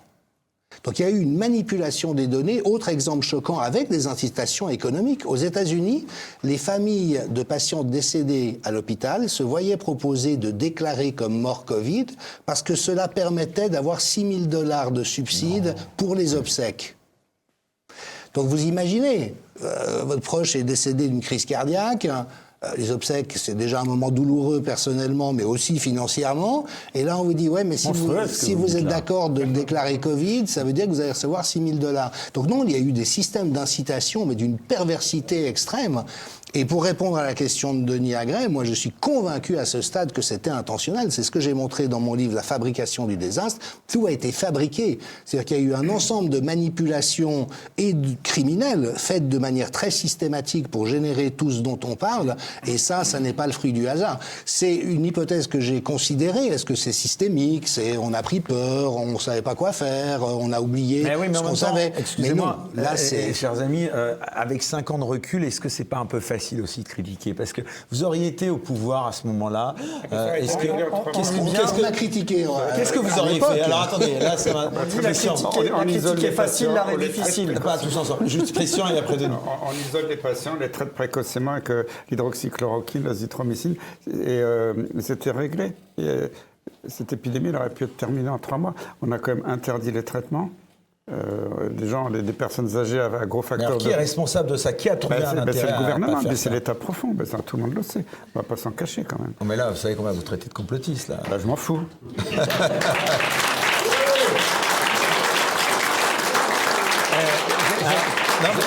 J'ai toujours été fier d'être complotiste. Donc je retire ma carte du jeu quand même, si tu permets, parce que cette histoire de complotisme, moi je ne me considère pas comme complotiste. Tu vois, j'ai dit la critique est facile, l'art est difficile. Ça, c'est vraiment des choses qu'on nous apprend en médecine. Je n'étais pas ni à la place de Buzyn ni à la place de Véran quand c'est arrivé. Et vraiment, moi, je trouve que c'est intéressant de prendre cette notion de peur. On peut revenir avant le Covid, 2019-2018, à Sarkozy qui s'inquiète de l'explosion démographique dans le monde. Quelque part, c'est des propos intéressants. Moi, j'attends d'avoir cette preuve vraiment... mais j'écarte pas la piste que ça soit intentionnel. Si ça l'est, c'est d'une gravité monumentale. Quand on lit un bouquin Influence et manipulation que j'ai découvert pendant le Covid de Cialdini, qui explique très bien les techniques d'influence et de manipulation, on ne peut imaginer qu'il y ait des énarques et des gens qui font Sciences Po qui connaissent ça. Et après, l'intérêt, c'est clair qu'il y a un intérêt financier, il y a un intérêt de pouvoir sur les masses qui est aussi effrayant d'en parler. C'est-à-dire que... Mais moi, mon intention, et je reviens à ça, c'est qu'on arrive dans un processus de paix. Combien même ils auraient pu être méchants, intentionnellement méchants. T'as Raoul qui fait tous ses tweets en disant « nous sommes les gentils ». Et j'aime beaucoup parler de ça parce que il y a un des films que certains ont vu, que j'aime beaucoup parce que je l'ai vu avec mes enfants, c'est Kirikou et la sorcière. Alors Kirikou et la sorcière, si vous ne l'avez pas vu, il y a la sorcière Karaba qui est extrêmement méchante, qui vole l'or, qui brûle les villages, qui prend les maris et qui les transforme en guerriers. Et en fait, Karaba, à un moment, parce qu'elle a une douleur, parce qu'elle a une souffrance, elle devient une belle princesse. Moi, j'ai envie de dire, on peut vraiment ironiser là-dessus, j'ai envie de voir Emmanuel devenir un beau prince, tu vois. Bonne chance. J'ai envie que... Je suis obligé de dire, parce que votre question, elle est très mal posée. quand vous dites c'est arrivé, ils ne savaient pas quoi faire, mais on a un siècle de connaissance des épidémies et de science. Enfin, sur la et on sait Covid-19, très on bien. n'avait pas un siècle de Mais recul. si, c'est une épidémie respiratoire virale. Et les deux principes cardinaux, Classique. vous laissez la société vivre le plus normalement possible et vous soignez les malades. C'est comme ça qu'on gère une épidémie, on le sait depuis un siècle. Donc dire ils ont été pris au dépourvu, c'est comme si demain on donne comme directive, si quelqu'un a une migraine, il faut lui taper sur la tête avec un marteau. Oui, mais ça. Et puis que tout le monde commence à le faire, et que si vous le contestiez, on vous dit oui, mais vous savez mieux que les autres. Non, c'est qu'on sait des choses. Si on est fabricant de marteaux, ça peut avoir Moi, je un effet ne dis d'intérêt. pas du tout d'être complotiste, loin de là, et je suis quand même d'accord. Vous n'en êtes pas fier d'être traité de complotiste, non? Moi, on m'a jamais traité de complotiste. On m'a juste traité de rassuriste à un moment. Donc c'est sympa. fort en innovation, les mais- fact-checkers mais, aussi, pour ça, c'est pas mais mal. en réalité, on a un peu shifté sur l'affaire j'aimerais revenir sur la mortalité, parce qu'on est allé un peu trop vite là-dessus. Et peut-être que je peux laisser la parole, du coup, Allez, à Pierre. parce qu'il a pas mal travaillé sur les aspects de codage, notamment comment on a codé les morts. Et ça, je vais le laisser parler parce que j'ai suivi Ça tombe bien, il est là. Pierre, un mot et puis on passe au dernier débat. Oui, on était sur la codification et pourquoi tout a Ça été... veut dire quoi la codification? C'est-à-dire enregistrer les gens en tant que Covid-19. Et qui a été enregistré comme ça? Et vous avez posé la question, y a-t-il eu plus de... Voilà, est-ce qu'il y a une déferlante de gens? Moi, depuis le début de cette émission, je dis, je n'ai pas de traces statistiques qu'il se soit passé quelque chose. Quand vous rentrez à l'hôpital... Dans les chiffres officiels. Oui. Quand vous rentrez à l'hôpital, la priorité absolue d'un hôpital, c'est pas de vous soigner, tout le monde le sait, c'est de vous enregistrer. C'est la première chose pour laquelle il faut passer. Vous passez par un enregistrement parce que les fonds de l'hôpital dépendent du nombre d'actes qu'ils vont réaliser dans l'année. Et il faut vous enregistrer. Et la manière dont l'hôpital est remboursé dépend de l'acte qu'il va réaliser. Et il se trouve que dès la fin janvier 2021, un nouveau code est amené dans la nomenclature qu'utilisent les hôpitaux pour enregistrer les malades, et c'est le code d'urgence Covid-19. En fait, cette nomenclature, elle est gérée par l'OMS. Et donc, dès janvier 2021, où il ne se passe absolument rien dans le monde, l'OMS sait déjà avant tout le monde qu'il y aura une pandémie et qu'il faut mettre en place un code d'urgence et demande à tous les hôpitaux de bien vouloir enregistrer des malades du Covid-19. Donc, c'est comme ça que ça se fait.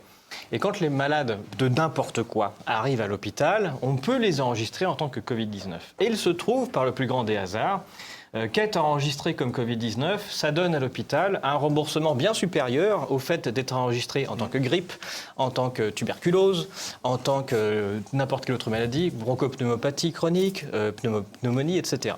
Et donc, on a une apparition des codes Covid-19 qui arrivent à partir de 2020 et qui se poursuivent après en 2021, et une disparition de tous les autres codes. Voilà. Bizarrement, tous les codes qui rapportent moins cher, eux, ils disparaissent des statistiques. Et au total, en 2020, il n'y a pas plus de maladies respiratoires enregistrées dans les statistiques hospitalières que les autres années. Il ne s'est rien passé de plus. Allez, Laurent, et on termine. Un tout petit point, c'est que nous nous sommes intéressés après aux causes de mortalité.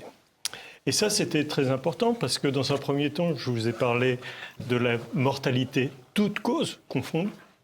Et puis après, on a réussi à avoir, un an plus tard, les causes de mortalité. Et là, ce que l'on découvre est magique. Parce que la cause Covid qui venait d'apparaître, puisque c'était une nouvelle codification, subitement augmente jusqu'à être à la 3e place. Vous savez que les deux causes majeures de mortalité, c'est le cancer et les maladies cardiovasculaires. D'accord ? Le Covid vient en 3e place. Alors, bien loin derrière, bien sûr. Mais lorsqu'on fait la somme des diminutions de cancer et des diminutions de maladies cardiovasculaires, on obtient comme par hasard l'équivalent des Covid. C'est juste une question administrative. Est-ce qu'on peut au moins dire qu'avec le bilan justement de ces 5 années passées, la pandémie elle a au moins mis en lumière des failles structurelles dans les systèmes de santé publique mondiaux? Au moins on peut voir ça comme ça. Bon, moi je ne suis pas comme Jean-Dominique, bien sûr. Je suis loin d'être complotiste et il n'y a... Les complotistes et les rassuristes. De mon point de vue, je fais l'hypothèse c'est une hypothèse de travail de non-intentionnalité de ce qui s'est passé. Voilà. Tu es C'est rassuriste. ça. Tu es rassuriste. Je suis très rassuriste, mais je n'ai pas de moyen de démontrer le contraire. C'est la raison pour laquelle je reste sur ce que je sais et je ne peux pas aller plus loin.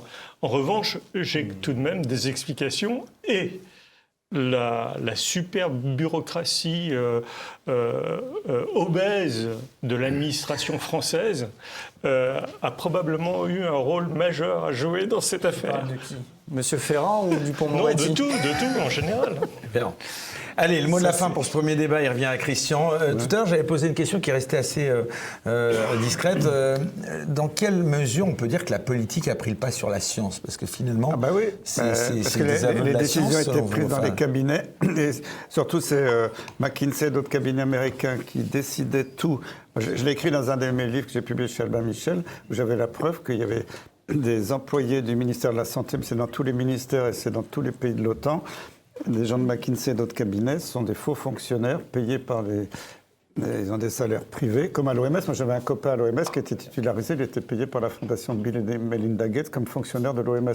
Donc, c'est pour ça que c'était le McKinsey qui dictait à tous les pays du monde, ceux qui étaient inféodés, de prendre les mêmes décisions le même jour, en Autriche, en France, au Portugal, en Argentine. Et donc voilà, c'était une gigantesque manipulation. Et là, les politiques ont pris totalement le dessus sur des mesures, je dirais, de bon sens, comment gérer une épidémie normalement. Et quand on disait, mais c'est pas comme ça qu'on gère une épidémie, moi qui ai géré des épidémies avec des gouvernements pendant 15 ans, du jour au lendemain, je suis passé dans... Donc il y avait un effet Macron. Un expert reconnu, je suis devenu charlatan, ça m'a fait rigoler, mais c'est bon. Et on vous a retiré même votre chefferie de service au final. Hein, oui, mais ça. je la rendais spontanément 3 mois après, donc c'était... Allez, on termine avec les dessins d'Ignace. On peut évidemment applaudir Christian et Ignace. Von der Leyen rejette sa condamnation. L'état de droit, c'est moi. Voilà, c'est bon. Bravo Ignace. Les maladies de Charcot ont été causées par des charlots. Joli. Grâce à mes mesures, vous survivrez. Et on voit les 5 doses de vaccin. En effet, bravo. Enfin... Quand à la télé, Salomon et Saban nous faisaient flipper, Perron et tous nos amis sur le plateau nous rassuraient. Voilà, on peut l'applaudir bien fort. On se retrouve dans un instant pour le dernier débat. L'après-Covid-19 verra un changement de société? Comment expliquer la soumission des populations? Est-ce le retour des grandes peurs millénaires? Qui avait intérêt à une telle panique? Quelle est la responsabilité des médias dans cette crise? Donc de retour pour ce dernier débat de cette soirée consacrée donc au bilan de cette période du Covid-19. Alors justement, on parle à présent de l'après-Covid-19. Moi, j'aimerais d'emblée vous poser la question du sujet si sensible des effets secondaires, parce que c'est maintenant que commencent à émerger des informations qui commencent à être particulièrement inquiétantes. Est-ce qu'il y a des données, des informations là-dessus, sur ces fameux effets secondaires, sur ces thromboses, sur ces cancers, ces turbocancers? Est-ce que c'est fondé ou pas? Je pense que Pierre et Laurent seront plus à même, par leur profession, de donner les Alors Pierre Chaillot, Laurent, est-ce que vous avez... Alors Pierre, allez, tout le monde renvoie à Pierre. C'est évident que ça existe. Bravo au travail de Pierre. Alors Pierre, est-ce que vous avez des infos et des données là-dessus? Oui, on a des données. On a deux choses. On a d'abord la pharmacovigilance, donc il faut rappeler qu'elle existe. C'est-à-dire qu'après la prise de n'importe quel médicament, pas qu'un vaccin, de n'importe quoi, quand on subit des effets indésirables, qu'on est mal après, on se doit de faire une déclaration soit auprès de son médecin traitant qui est censé faire remonter les données, c'est-à-dire faire une déclaration complète de ce qui est arrivé quand a été pris le médicament, c'est les effets qui arrivent derrière et c'est censé remonter ensuite. Donc il y a des CHU en France qui sont spécialisés pour recueillir ça et ensuite c'est envoyé au niveau européen. Vous pouvez faire la déclaration vous-même aussi, si vous n'avez pas de médecin traitant ou s'il ne le fait pas, vous pouvez le faire de vous-même aussi sur Internet. Il y a extrêmement peu de personnes qui le font. Très peu de gens savent qu'après la prise d'un médicament, on peut faire une déclaration et que ça existe, la pharmacovigilance, mais c'est bien en place. Et malgré le fait que personne ne sait que ça existe, ou presque personne, et donc il y a très peu de remontées, il y a une déferlante d'effets indésirables remontés auprès de l'ANSM en France et au niveau européen, telle qu'on n'a jamais vu. Même pour les autres vaccins, type vaccin grippaux, il y a quand même il y a à peu près 5 fois plus de personnes qu'on a vaccinées avec les vaccins Covid que des vaccins antigrippaux, mais il y a 100 fois plus d'effets indésirables qui ont été remontés pour les vaccins Covid. Donc il y a eu des signaux énormes de remontée de gens qui se plaignaient. Ça, c'est notre première source d'information, parce que c'est une source qui est reconnue par l'industrie pharmaceutique, et qui sait très bien d'ailleurs qu'il y a une sous-déclaration telle que l'industrie pharmaceutique dit quand il y a un effet indésirable qui remonte, quelle que soit sa gravité d'ailleurs, le vrai nombre d'effets dans la population, c'est ça fois 10. Voilà. Donc quand vous avez quelque chose comme 30 000 morts remontés en Europe suite à la vaccination Covid-19, l'industrie, elle, reconnaît à peu près 300 000 morts. Ça, c'est un premier point. Donc la pharmacovigilance d'un côté, et de l'autre, on peut suivre les évolutions de mortalité semaine après semaine dans tous les pays d'Europe. Et on peut remarquer qu'après chaque campagne de vaccination, pour chaque tranche d'âge en Europe, il y a eu des hausses de mortalité. Pas des hécatombes, mais on voit des bosses de mortalité qui arrivent juste après chaque campagne de vaccination. Et on peut mesurer ça, et c'est ce que j'ai fait dans mon livre qui est sorti récemment, Covid-19, victimes des vaccins Covid-19, ce que révèlent les chiffres officiels. Et ces résultats-là, on les a même réussi à nous faire relire par nos pairs dans le cadre d'un colloque de bioinformatique, notamment avec Patrick Meyer, qui est un chercheur belge, de façon à avoir quand même des pairs qui soient capables de regarder le travail qu'on a fourni, de lire nos programmes, de regarder les résultats et de dire, bah oui, il n'y a pas d'erreur. Quand on prend les données, il y a bien des hausses de mortalité suite à la vaccination. Et la dernière donnée qu'on voit aussi, c'est remarquer qu'il y a une chute du nombre de naissances par femme, de ce qu'on appelle la fécondité, partout en Europe. Il y a une baisse régulière depuis des années dans la plupart des pays européens, mais il y a une chute plus forte qui démarre 9 mois après la campagne de vaccination des jeunes femmes. Et il y a même des pays qui avaient on va dire une fécondité régulière qui n'était même pas en baisse et qui commence à être en baisse aujourd'hui. Donc il faut se préparer à avoir de nouveaux effets secondaires apparaître dans les années qui viennent, ça ? Pas forcément. Alors, à retardement. Ce qu'on voit sont des effets à court terme, pourtant, pour l'instant, pour la mortalité. Non, mais c'est inquiétant, vous parlez des cancers, là. Oui. Apparemment, il y a une explosion des cancers. Alors, quand moi ou quelques autres, on disait ça il y a 2-3 ans, on était traités d'horribles complotistes. Et maintenant, même les instituts... Mais il y a des données là-dessus sur les cancers liés à la vaccination ? Il y a une augmentation qui est notable du nombre de chimiothérapies démarrées. Après, j'accorde une certaine méfiance au fait de trop rentrer dans un diagnostic de la peur. Et on vient de passer d'une pandémie fabriquée par la peur et par des tests, et je me méfie de rentrer dans un autre business qui serait de faire croire à toutes les personnes qui ont été vaccinées qu'elles vont développer un cancer, et donc de les tester dans tous les sens, de façon à découvrir tout d'un coup des cancers chez un tas de gens. Donc je me méfie assez fortement de passer d'une panique à une autre. Et aujourd'hui, il ne faut pas tomber dans l'excès, mais quand même, les sociétés européennes, françaises de cancérologie, qui disaient il y a 2-3 ans, mais non, c'est n'importe quoi, maintenant reconnaissent. Ils disent, tiens, il y a une flambée du cancer du pancréas, il y a une flambée du cancer du sein. Ah, c'est bizarre, on ne sait pas d'où ça vient, c'est peut-être le réchauffement climatique. Donc, c'est de l'aveu même de ces sociétés de cancérologie qui niaient totalement. Et même Macron, vous savez qui c'est Macron, le gars là il a dit il y a un an, oh là là, qu'est-ce qui se passe ? Il y a une chute de la natalité en France, il faut réarmer la fécondité des Français. Il disait ça avec un petit sourire pervers. Mais bon, on sait très bien qu'il y a des conséquences dramatiques. Et alors, juste, après je laisserai la parole à mes collègues, mais pour parler de la déclaration en tant que médecin d'un effet indésirable. Il y a 20 ans, on l'a fait pour le sida, pour plein d'autres choses. On faisait ça sur une papier A4 avec un stylo bille, on cochait.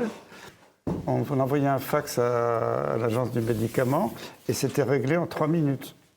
Après, ils disaient merci beaucoup, on a enregistré votre déclaration. Maintenant, un généraliste qui est submergé, qui n'a même pas le temps de voir ses patients pendant 10 minutes parce que, comme il y a les généralistes en voie de disparition, ils sont submergés par le boulot. Quand il va sur Internet, maintenant, sur Internet, ça peut être le progrès, mais c'est très très long parce qu'il doit rentrer toutes les données. S'il ne clique pas la bonne donnée, ça bloque le... Il passe un temps fou pour faire la déclaration. Et moi, je connais des médecins qui me disent, bon, je l'ai fait 2-3 fois. Maintenant, franchement, c'est épouvantable, c'est trop long, j'ai pas le temps et je le fais pas. Et c'est pour ça que j'étais content quand Robert Kennedy Jr. a déclaré il y a quelques jours qu'aux États-Unis, il y a une base de données qui s'appelle VAERS. Alors, c'est la déclaration spontanée des gens. Ce n'est pas un médecin dans son coin, c'est les gens qui déclarent aux autorités américaines, ben voilà, j'ai l'impression d'avoir un effet secondaire avec un médicament, un vaccin. Alors quelquefois les gens disent, bah oui, mais c'est pas fiable parce que ça vient du peuple, mais ça montre un signal. Et même Kennedy a reconnu que le VRS ne validait que 1% des effets secondaires réels. Donc quand on vous dit qu'il y a tant de milliers d'effets secondaires du vaccin, il y en a 100 fois plus dans les faits. Et c'est ça qui est important. Et je suis très heureux parce qu'il a déclaré, une de ses premières déclarations après son investiture, qu'il allait mettre en place un système de surveillance des effets secondaires des médicaments et des vaccins beaucoup plus performants. Et ça, on ne peut que se réjouir de ça. On parle un peu des solutions puisqu'on parle de l'avenir. Comment est-ce qu'on peut mieux préparer nos systèmes de santé face à une future possible pandémie? Denis Agré, vous avez été au plus près du terrain. Juste avant de répondre sur la potentielle pandémie, c'est déjà laissons faire les médecins leur travail parce que clairement, on sait traiter une pneumopathie, on sait traiter une hypertension artérielle, on sait traiter un infarctus. On a une technologie de prise en charge, j'ai fait 15 ans d'urgence, qui est formidable. Alors pour ça, il ne faut pas être suspendu. Mais peu importe, je sais encore le faire, donc ça c'est... Mais aujourd'hui, vous êtes dans quelle situation Moi, je suis radié de l'ordre, mais j'ai fait appel au Conseil d'État, donc j'ai bon espoir qu'un jour le Conseil d'État fasse bien son travail. Juste pour... Je veux dire, un infarctus, on sait le thrombolyser, on sait le passer en coronarographie. Il y a eu une évolution dans la médecine extraordinaire. Pareil pour les accidents vasculaires cérébraux, on sait monter des cathéters, déboucher des artères. Donc c'est formidable. Pour autant, pour revenir au vaccin du Covid, et c'est pas d'histoire de rentrer dans une autre logique de la peur, les vaccins du Covid, les myocardites et l'hypertension artérielle ont été reconnus officiellement par l'Agence du médicament comme étant les conséquences des vaccins du Covid. Les myocardites et l'hypertension artérielle, évidemment, quand c'est pas dépisté, ça s'aggrave, ça peut s'aggraver vers des infarctus, vers de l'insuffisance cardiaque. C'est très certainement ce qui explique... pardon, attendez, j'ai pas vu. Les myocardites, vous dites, ont été reconnus comme étant les conséquences du Covid ? Les vaccins du Covid causent des myocardites, les vaccins du Covid causent de l'hypertension artérielle. Il y a même des articles dans Le Monde de février 2021 qui disent, attention, hypertension artérielle dans les vaccins du Covid sous haute surveillance. Donc ce n'est pas complotiste, ça a même été titré par Le Monde. Le problème, c'est que l'énorme problème des myocardites et de l'hypertension artérielle, c'est que ça touche... On avait une maladie coronavirus qui touchait des personnes très âgées et plutôt très comorbides. Aujourd'hui, les pathologies myocardites et hypertension artérielle, ça touche des populations jeunes qui ont été vaccinées pour... on ne sait même pas pourquoi, et qui sont potentiellement en bonne santé. On a des jeunes qui font au pire des arrêts cardiaques quand ils font du sport, et on ne nous laisse pas les dépister nationalement. Donc ça, c'est quelque chose, on pourrait appeler ça lanceur d'alerte. Moi, je le revendique. J'attends que peut-être un jour, parce que normalement, on est protégé par le statut de lanceur d'alerte en France, qu'on puisse débattre de ça. J'ai écrit à des gens, mais une quantité phénoménale de gens. J'ai encore écrit récemment au DGS qui s'appelle Grégory Emery. J'ai écrit à Yannick Noder avant qu'il soit ministre, y compris quand il était député. Il est cardiologue. Ces gens donc les solutions sur l'avenir. Les solutions, c'est faire du dépistage chez les jeunes, entre autres sportifs. Il y a des mécanismes de dépistage national qu'on peut organiser et éviter qu'on ait des jeunes adultes qui finissent avec des insuffisances cardiaques ou des défibrillateurs implantables si, par miracle, on les réanime au bon moment. Donc, évidemment, d'aborder ce sujet, ça crée... une certaine angoisse, puisque, tu vois, pas plus tard que tout à l'heure, j'étais à côté d'un monsieur dans le train qui avait 21 ans et qui a 3 doses. Et quand on lui dit ça, ils sont un peu stupéfaits. Mais pour autant, moi, je me refuse à me dire qu'on laisse les populations jeunes vaccinées avec des risques cardiovasculaires. Il faut quand même rappeler juste... L'ANSM a écrit que... C'est juste des données partielles, parce qu'on n'a pas toutes les données, que chez les 5 à 11 ans, il y a 300 000 enfants qui ont eu une dose de vaccin Pfizer et 200 000 qui ont eu 2 doses de Pfizer. Et plus on a de doses, plus on a de risques cardiovasculaires. C'est montré dans des études officielles qui s'appellent EPIPHAR. EPIPHAR, c'est une agence du gouvernement français qui a montré que plus on était jeune, plus il y avait de risques de myocardite. Donc tout ça, évidemment, c'est assez stupéfiant. J'ai écrit, entre autres, par exemple, à Laurent Macron, c'est le frère d'Emmanuel. Il est radiologue spécialisé en IRM cardiaque. Qu'est-ce qu'on attend pour organiser du dépistage chez les jeunes sportifs? Donc le dépistage. Et ça, c'est... Tu vois, on fait du dépistage pour cancer. Pourquoi on ne fait pas du dépistage ciblé sur les populations vaccinées cardiovasculaires? Jean-Dominique Michel, comment est-ce qu'on peut mieux aussi équilibrer les impératifs de santé publique et les libertés individuelles à l'avenir? C'est pas simple, hein? Ouais. Alors, c'est un vieux débat, mais je vais faire un tout petit intervention autour du complotisme. Parce que j'ai préfacé la traduction d'un livre écrit par un professeur en sciences politiques américain qui montre que à chaque fois qu'il y a des crimes d'État qu'on cherche à cacher, on dégaine l'étiquette de complotiste pour empêcher les gens de s'y intéresser. L'archétype, c'est l'assassinat de Kennedy, le 11 septembre. Et quel est le problème, au fond? C'est que les rapports officiels qui ont été produits sont impossibles.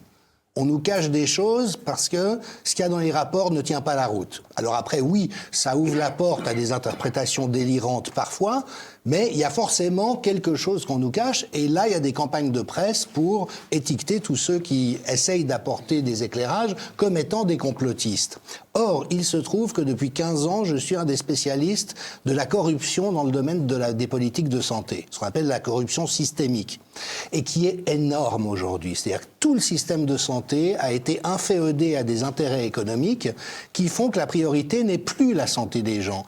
Et c'est pas Jean-Dominique Michel qui le dit, c'est le rapport d'une commission de l'ONU, c'est la Commission européenne en 2014, c'est le centre d'éthique de Harvard, c'est les revues médicales. Tout le monde sait que le système est complètement pris en otage, à tel point, je fais un petit correctif à ce que disait Laurent Toubiana, bien sûr de bonne foi, actuellement, d'après Peter Gotche, qui est un des grands spécialistes des données médicales, fondateur de la revue Cochrane scandinave, la première cause de mortalité en Occident, c'est les médicaments. C'est les traitements. C'est devenu la première cause de mortalité. Pourquoi? Parce que il y a une capture et qui va des facultés de médecine, comment on entraîne les médecins, les revues scientifiques, les chercheurs et les trucs, des agences de sécurité et de surveillance. Tout ça est captif de l'industrie pharmaceutique qui aujourd'hui est devenue très largement toxique. Alors je suis désolé, je le dis en résumé, il faudrait que j'ai 1 heure pour vous expliquer avec des éléments concrets, mais c'est ça la réalité. Et après, qu'est-ce que la corruption si ce n'est un complot? La corruption, c'est des gens qui se mettent d'accord autour de priorités qu'ils ne disent pas et pour en retirer des avantages. Or, aujourd'hui, il faut bien se rendre compte qu'en Europe et en France en particulier, la corruption est devenue systémique. Nous faisons désormais partie des pays les plus corrompus au monde. Transparency International vient de publier un rapport pour la France en disant qu'on est pire que des pays comme le Bangladesh et d'autres pays. Sous Macron, ça s'est largement aggravé. Le coût de la corruption en Europe, on a parlé d'Ursula von der Leyen, c'est 1 000 milliards d'euros par an. Et donc, c'est devenu le mode par défaut de nos sociétés. Et là encore, si on essaye de le dire, on se fait traiter... Vous applaudissez la corruption. On se fait traiter de complotiste, mais c'est ça la réalité. Et donc, le premier élément pour assainir, et c'est ce que Robert Kennedy essaie de faire aux États-Unis, c'est déjà de remettre les choses à plat, de virer tous ceux qui sont corrompus, qui ont produit à dessein de la fausse science. Il faut quand même rappeler que les études Pfizer qui ont permis l'accréditation des injections géniques sont falsifiées. On a pu montrer, par exemple, que dans l'étude à 3 mois, il y a plus de morts dans le groupe injecté que dans le groupe placebo. Ça, normalement, ça doit faire arrêter tout de suite. Eh bien non, on a noyé ça dans les annexes, on a prétendu dans le résumé qu'il n'y avait rien de cet ordre, et puis tout le monde a gobé ça. Donc, vraiment assainir tout ce qui est de l'ordre de la corruption et de ses effets délétères. Et puis après, alors pour répondre à votre question, la santé publique, tous les spécialistes reconnaissent depuis toujours qu'il y a un très gros risque de dérapage, parce qu'au fond, c'est des autorités qui entreprennent de dire aux gens comment ils doivent se comporter. Donc quand c'est dissuader les gens de fumer ou d'avoir des comportements sexuels à risque, bon, on peut se dire au moins ça tient la route parce qu'on sait que ça pose des problèmes, mais quand après c'est précisément vouloir imposer des réalités sociétales au motif de santé d'une manière qui est décidée par des gens dans des cabinets, c'est très casse-gueule. Et certains experts en santé publique disent depuis longtemps même que la santé publique ne devrait pas exister, qu'il y a trop de risques de dérapage et d'instrumentalisation dans des logiques soit paternalistes ou de classe, soit de corruption, et c'est une vraie question. Christian Perron. Oui, alors, je rebondis, je suis entièrement d'accord avec ce que dit Jean-Dominique. Et normalement, un vaccin, c'est 10 ans de recherche avant qu'il soit sur le marché. Là, ça s'est fait en quelques mois de façon bâclée. Il y a même une chercheuse américaine qui a publié dans le British Medical Journal que l'étude d'un des laboratoires fabricants était truquée. Donc, je confirme tout à fait ce que tu dis. Donc, c'est absolument énorme de voir la fraude dans les publications scientifiques. Et je suis très fier avec l'association Bon Sens, avec Xavier Azalbert, qui avant d'être journaliste, un très bon mathématicien, statisticien, avec d'autres chercheurs dans le groupe. On a pu démonter des études qui étaient complètement falsifiées. La dernière, notamment, c'est la fameuse étude française internationale, mais qui était quand même pilotée par des Français, que soi-disant, il y avait 17 000 morts dues à la chloroquine. On a pu montrer que les chiffres n'est pas la route, que c'était falsifié. On a obtenu du journal la rétractation de l'article. C'était après l'article du Lancet il y a plusieurs années. Donc, on voit qu'il y a une prolifération de fraude scientifique. Et ça m'a fait mal au cœur. Et aussi, ce qui m'a beaucoup choqué dans cette crise, c'est qu'on n'a pas eu le droit à avoir un débat contradictoire scientifique. La science a changé. Ouais, Karine Lacombe, elle ne veut pas débattre. Hein. Bah, je suis désolé. Bah, ouais, elle m'a fait un procès, j'ai gagné. Bon, tant pis pour elle. Hein. Ça s'applaudit. Bravo. Mais c'est dingue parce que la science, avant les gens disaient la Terre était plate, après elle était ronde, et puis il y en a qui me remet en question. C'est ça la science, c'est de débattre. Et Delfrécy, moi je le connaissais depuis qu'il était interne. Je n'étais pas super copain avec lui, moi j'avais des relations amicales depuis des années, on avait travaillé un peu ensemble sur le sida. Je l'avais appelé Jean-François Delfrécy en disant mais Jean-François, attends, moi je ne suis pas d'accord, il y a plein de Français qui ne sont pas d'accord. Pourquoi on ne ferait pas un débat scientifique contradictoire? Il a toujours refusé. Quand on refuse un débat contradictoire, c'est grave. La science, c'est le débat contradictoire. Il faut accepter que des gens aient une idée différente. Et pourquoi il refuse après vous, alors? Devine. Parce que, sa position est indéfendable. Moi, ce qui m'a fait rire, dans tous mes livres, quand j'ai sorti mon premier livre, le premier, c'était « Y a-t-il une erreur qu'ils n'ont pas commise ?» C'était dès le mois de juin 2020, chez Albin Michel. C'est bien, on fait la pub de tous les bouquins. Maintenant, il est un peu vieux celui-là, mais j'avais été attaqué sur les médias. Je crois que vous avez reçu d'ailleurs pour ce livre. J'avais été attaqué sur les médias en disant Perron, il diffame, il va être attaqué en diffamation, etc. Mais tout ce que j'ai dit était vrai, c'était prouvé. Et c'est ça, moi, pourquoi j'ai peut-être pas été attaqué malheureusement, il y a des gens comme Denis en ont pris beaucoup plus cher que moi. Je parlais peut-être trop fort. Tout ce que j'ai dit, à chaque fois, j'apportais la preuve et la source. Et c'est ça le débat scientifique. Il faut revoir les politiques de financement de la recherche médicale, justement. Il faut tout revoir, parce que là, c'est quand même un petit peu le fonctionnement des petits copains, quoi. Moi, je l'ai vu dans le sida. C'est un petit groupe qui contrôle tous les financements et qui s'attribuent entre eux tous les financements. Et quand on est... Moi, je me battais pour avoir de la recherche sur la maladie de Lyme chronique. Maintenant, on sait que cette maladie existe et que c'était une histoire militaire. Mais quand j'ai demandé des financements pour de la recherche bien, des études randomisées, avec des placebos, des groupes témoins, on m'a dit non, on ne finance pas de recherche pour une maladie imaginaire. Donc vous imaginez l'intellect de ces gens qui vous censurent. C'est quoi les premières mesures qu'il faudrait prendre là aujourd'hui pour justement s'assurer que les politiques de santé publique, elles sont bien fondées sur des preuves scientifiques solides? Il faut virer tous les gens corrompus. C'est déjà un bon boulot, mais... Ce qui est très compliqué, tu dis pourquoi ils reconnaissent. En fait, l'humilité, c'est quelque chose de très difficile, d'autant plus qu'il y a eu énormément de conséquences dans la population. Si on parle juste de la morbimortalité cardiovasculaire due au vaccin, c'est quelque chose d'énorme qu'ils ne veulent pas reconnaître. Il y a un des ministres, Brown ou Rousseau, là, qui disait non, mais il n'y a pas d'effet secondaire significatif. En gros, ils ne veulent pas voir ça. Le problème, c'est que, à force d'écouter, moi, l'histoire des myocardites, j'ai creusé, j'ai tiré le fil, on va dire. J'ai rencontré le chef de service de cardio de Montpellier, qui s'appelle Pasquier. Il m'a dit, va voir professeur Rouby, spécialiste des myocardites. Et là, tu tombes sur des vidéos de la Société française de cardiologie de 2022 qui disent que les vaccins diphtérie, tétanos, polio, donc DTP, qu'il y a dans tous les vaccins pédiatriques, ça cause des myocardites. Ils disent aussi que les vaccins de la grippe, ça cause des myocardites. Donc si tu veux, tu t'aperçois que les vaccins qui sont sur le marché ont des risques cardiologiques graves, Alors, quelle fréquence? Est-ce que c'est rare ou pas? À confirmer. Et derrière ça, il y a une industrie pharmaceutique gigantesque qui repose sur ça. Moi, je dis c'est un empire financier qui peut potentiellement s'écrouler. Donc moi, je pense que tous ces gens-là ne veulent pas aller au bout du process parce que si on a moins de mortalité cardiovasculaire, il y aura moins de stents à poser, il y aura moins d'antihypertenseurs à prescrire si on continue à regarder que les vaccins, ça peut causer aussi de l'hypertension artérielle. Et moi, j'ai parlé des vascularites, c'est-à-dire l'inflammation des vaisseaux. Et ça, sociologiquement, c'est extrêmement difficile à porter parce que ça va nécessiter des changements organisationnels et structurels des sociétés. Tu vois, par exemple, et moi je pense que Sanofi a commencé à comprendre l'histoire, ils ont commencé à vendre leur part sur le paracétamol, sur le Doliprane.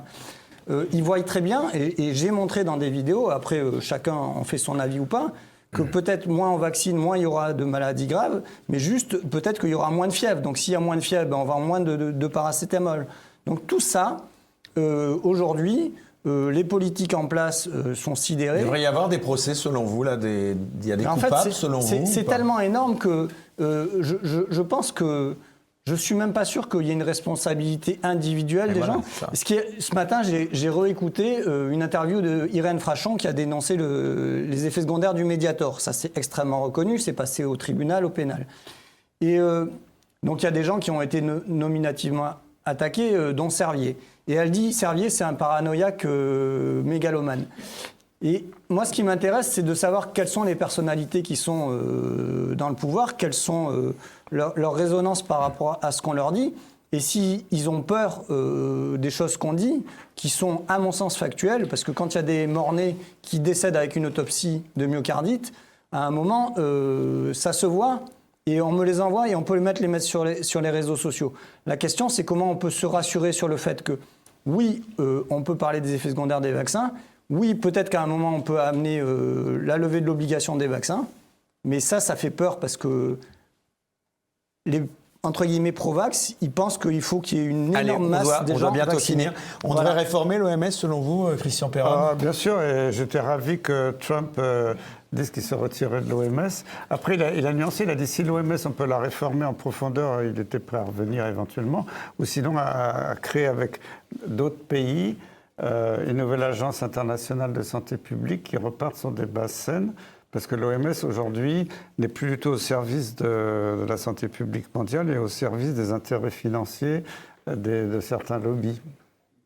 Les leçons économiques à tirer de cette crise, quelles sont-elles d'après vous pour éviter que ça se reproduise à l'avenir? C'est pas évident. Alors, désolé, j'aurais bien réagi sur un terme que vous avez essayé de glisser en disant que comment réformer la médecine pour qu'elle soit plus scientifique. Je pense que c'est l'inverse. C'est-à-dire que la science est une fausse excuse qui a été poussée de toutes pièces par les Américains, par notamment le rapport Fleischner aux États-Unis au début du XXe siècle, et poussée par les Rockefeller, qui ont financé ce rapport-là de façon à mettre en place ce qui s'appelle aujourd'hui l'evidence-based medicine, qui est censée être la médecine basée sur les faits.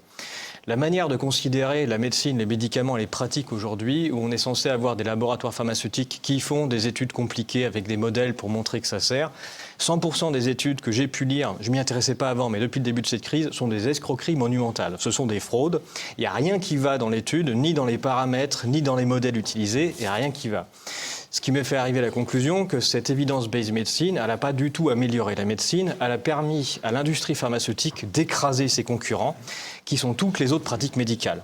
Donc il y a des pratiques médicales, la médecine c'est un art, et la fausse excuse de la science, qui est du scientisme en fait, qui a été imposée de force par l'industrie pharmaceutique, elle est arrivée au XXe siècle et c'est celle-ci qu'il faut combattre. C'est la fausse science derrière laquelle se part l'ensemble de l'industrie pharmaceutique et de tous les chercheurs qui en font partie et qui vivent de ça, et c'est du scientisme.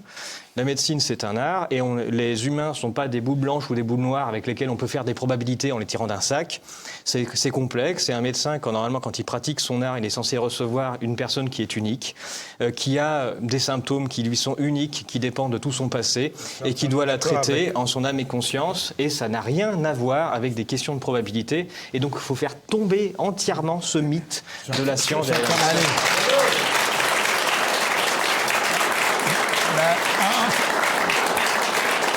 Le Le mot de la fin vous revient, mon cher Christian. Entièrement d'accord avec Pierre. La médecine, c'est pas une science exacte. La médecine, c'est un art. Il faut pas oublier ça.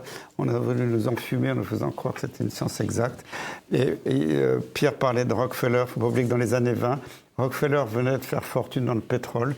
Il venait de racheter l'industrie chimique américaine qui était la base de l'industrie pharmaceutique. Il a fait interdire ou fermer toutes les facultés de médecine qui enseignaient l'acupuncture, la phytothérapie, des méthodes naturelles, pour que même les machines à micro-courants électromagnétiques qui pouvaient guérir plein de maladies. Et il a fait interdire tout ça pour ne parler dans les facultés de médecine que du médicament, que de l'industrie chimique. Et ça, c'est une immense fraude au niveau mondial. Et il faut dénoncer ça. C'est pour ça que la loi sur les dérives sectaires, c'est à vomir, parce que beaucoup de médecins aujourd'hui, beaucoup de soignants non médecins, des fois, c'est des médecins suspendus qui continuent à soigner autrement. Ça avait été fait contre Raoult, utilisent des médecines naturelles qui marchent remarquablement bien. Et moi, j'ai utilisé les plantes depuis plus de 20 ans dans ma pratique, qui marchent très très bien. Pas surtout, mais il faut revenir à une médecine. La crise du Covid, ça a renforcé ou ça a plutôt diminué la confiance du public envers les experts scientifiques? Complètement diminué. Elle est en chute libre. Maintenant, les gens ne croient plus à rien, ne croient plus aux médecins, ne croient plus aux vaccins, ne croient plus. Et la pente va être très longue à remonter. Hein. Eh bien, ce sera le mot de la fin, pas forcément très optimiste, mais en tout cas. Un mot optimiste, c'est que faire de la vraie recherche et de la vraie médecine, c'est possible. Il faut juste s'en donner les moyens. Bon, eh bien, écoutez, en tout cas. Bon, c'est vrai. Allez, on termine avec les dessins d'Ignace. Alors, Covid, point d'interrogation, il répond non. Vaccin, voilà, deux tombes qui se parlent l'une à côté de l'autre. Après le Covid, une nouvelle pandémie fait des ravages. L'intelligence artificielle, et je devine un petit peu de Macron à couette, là.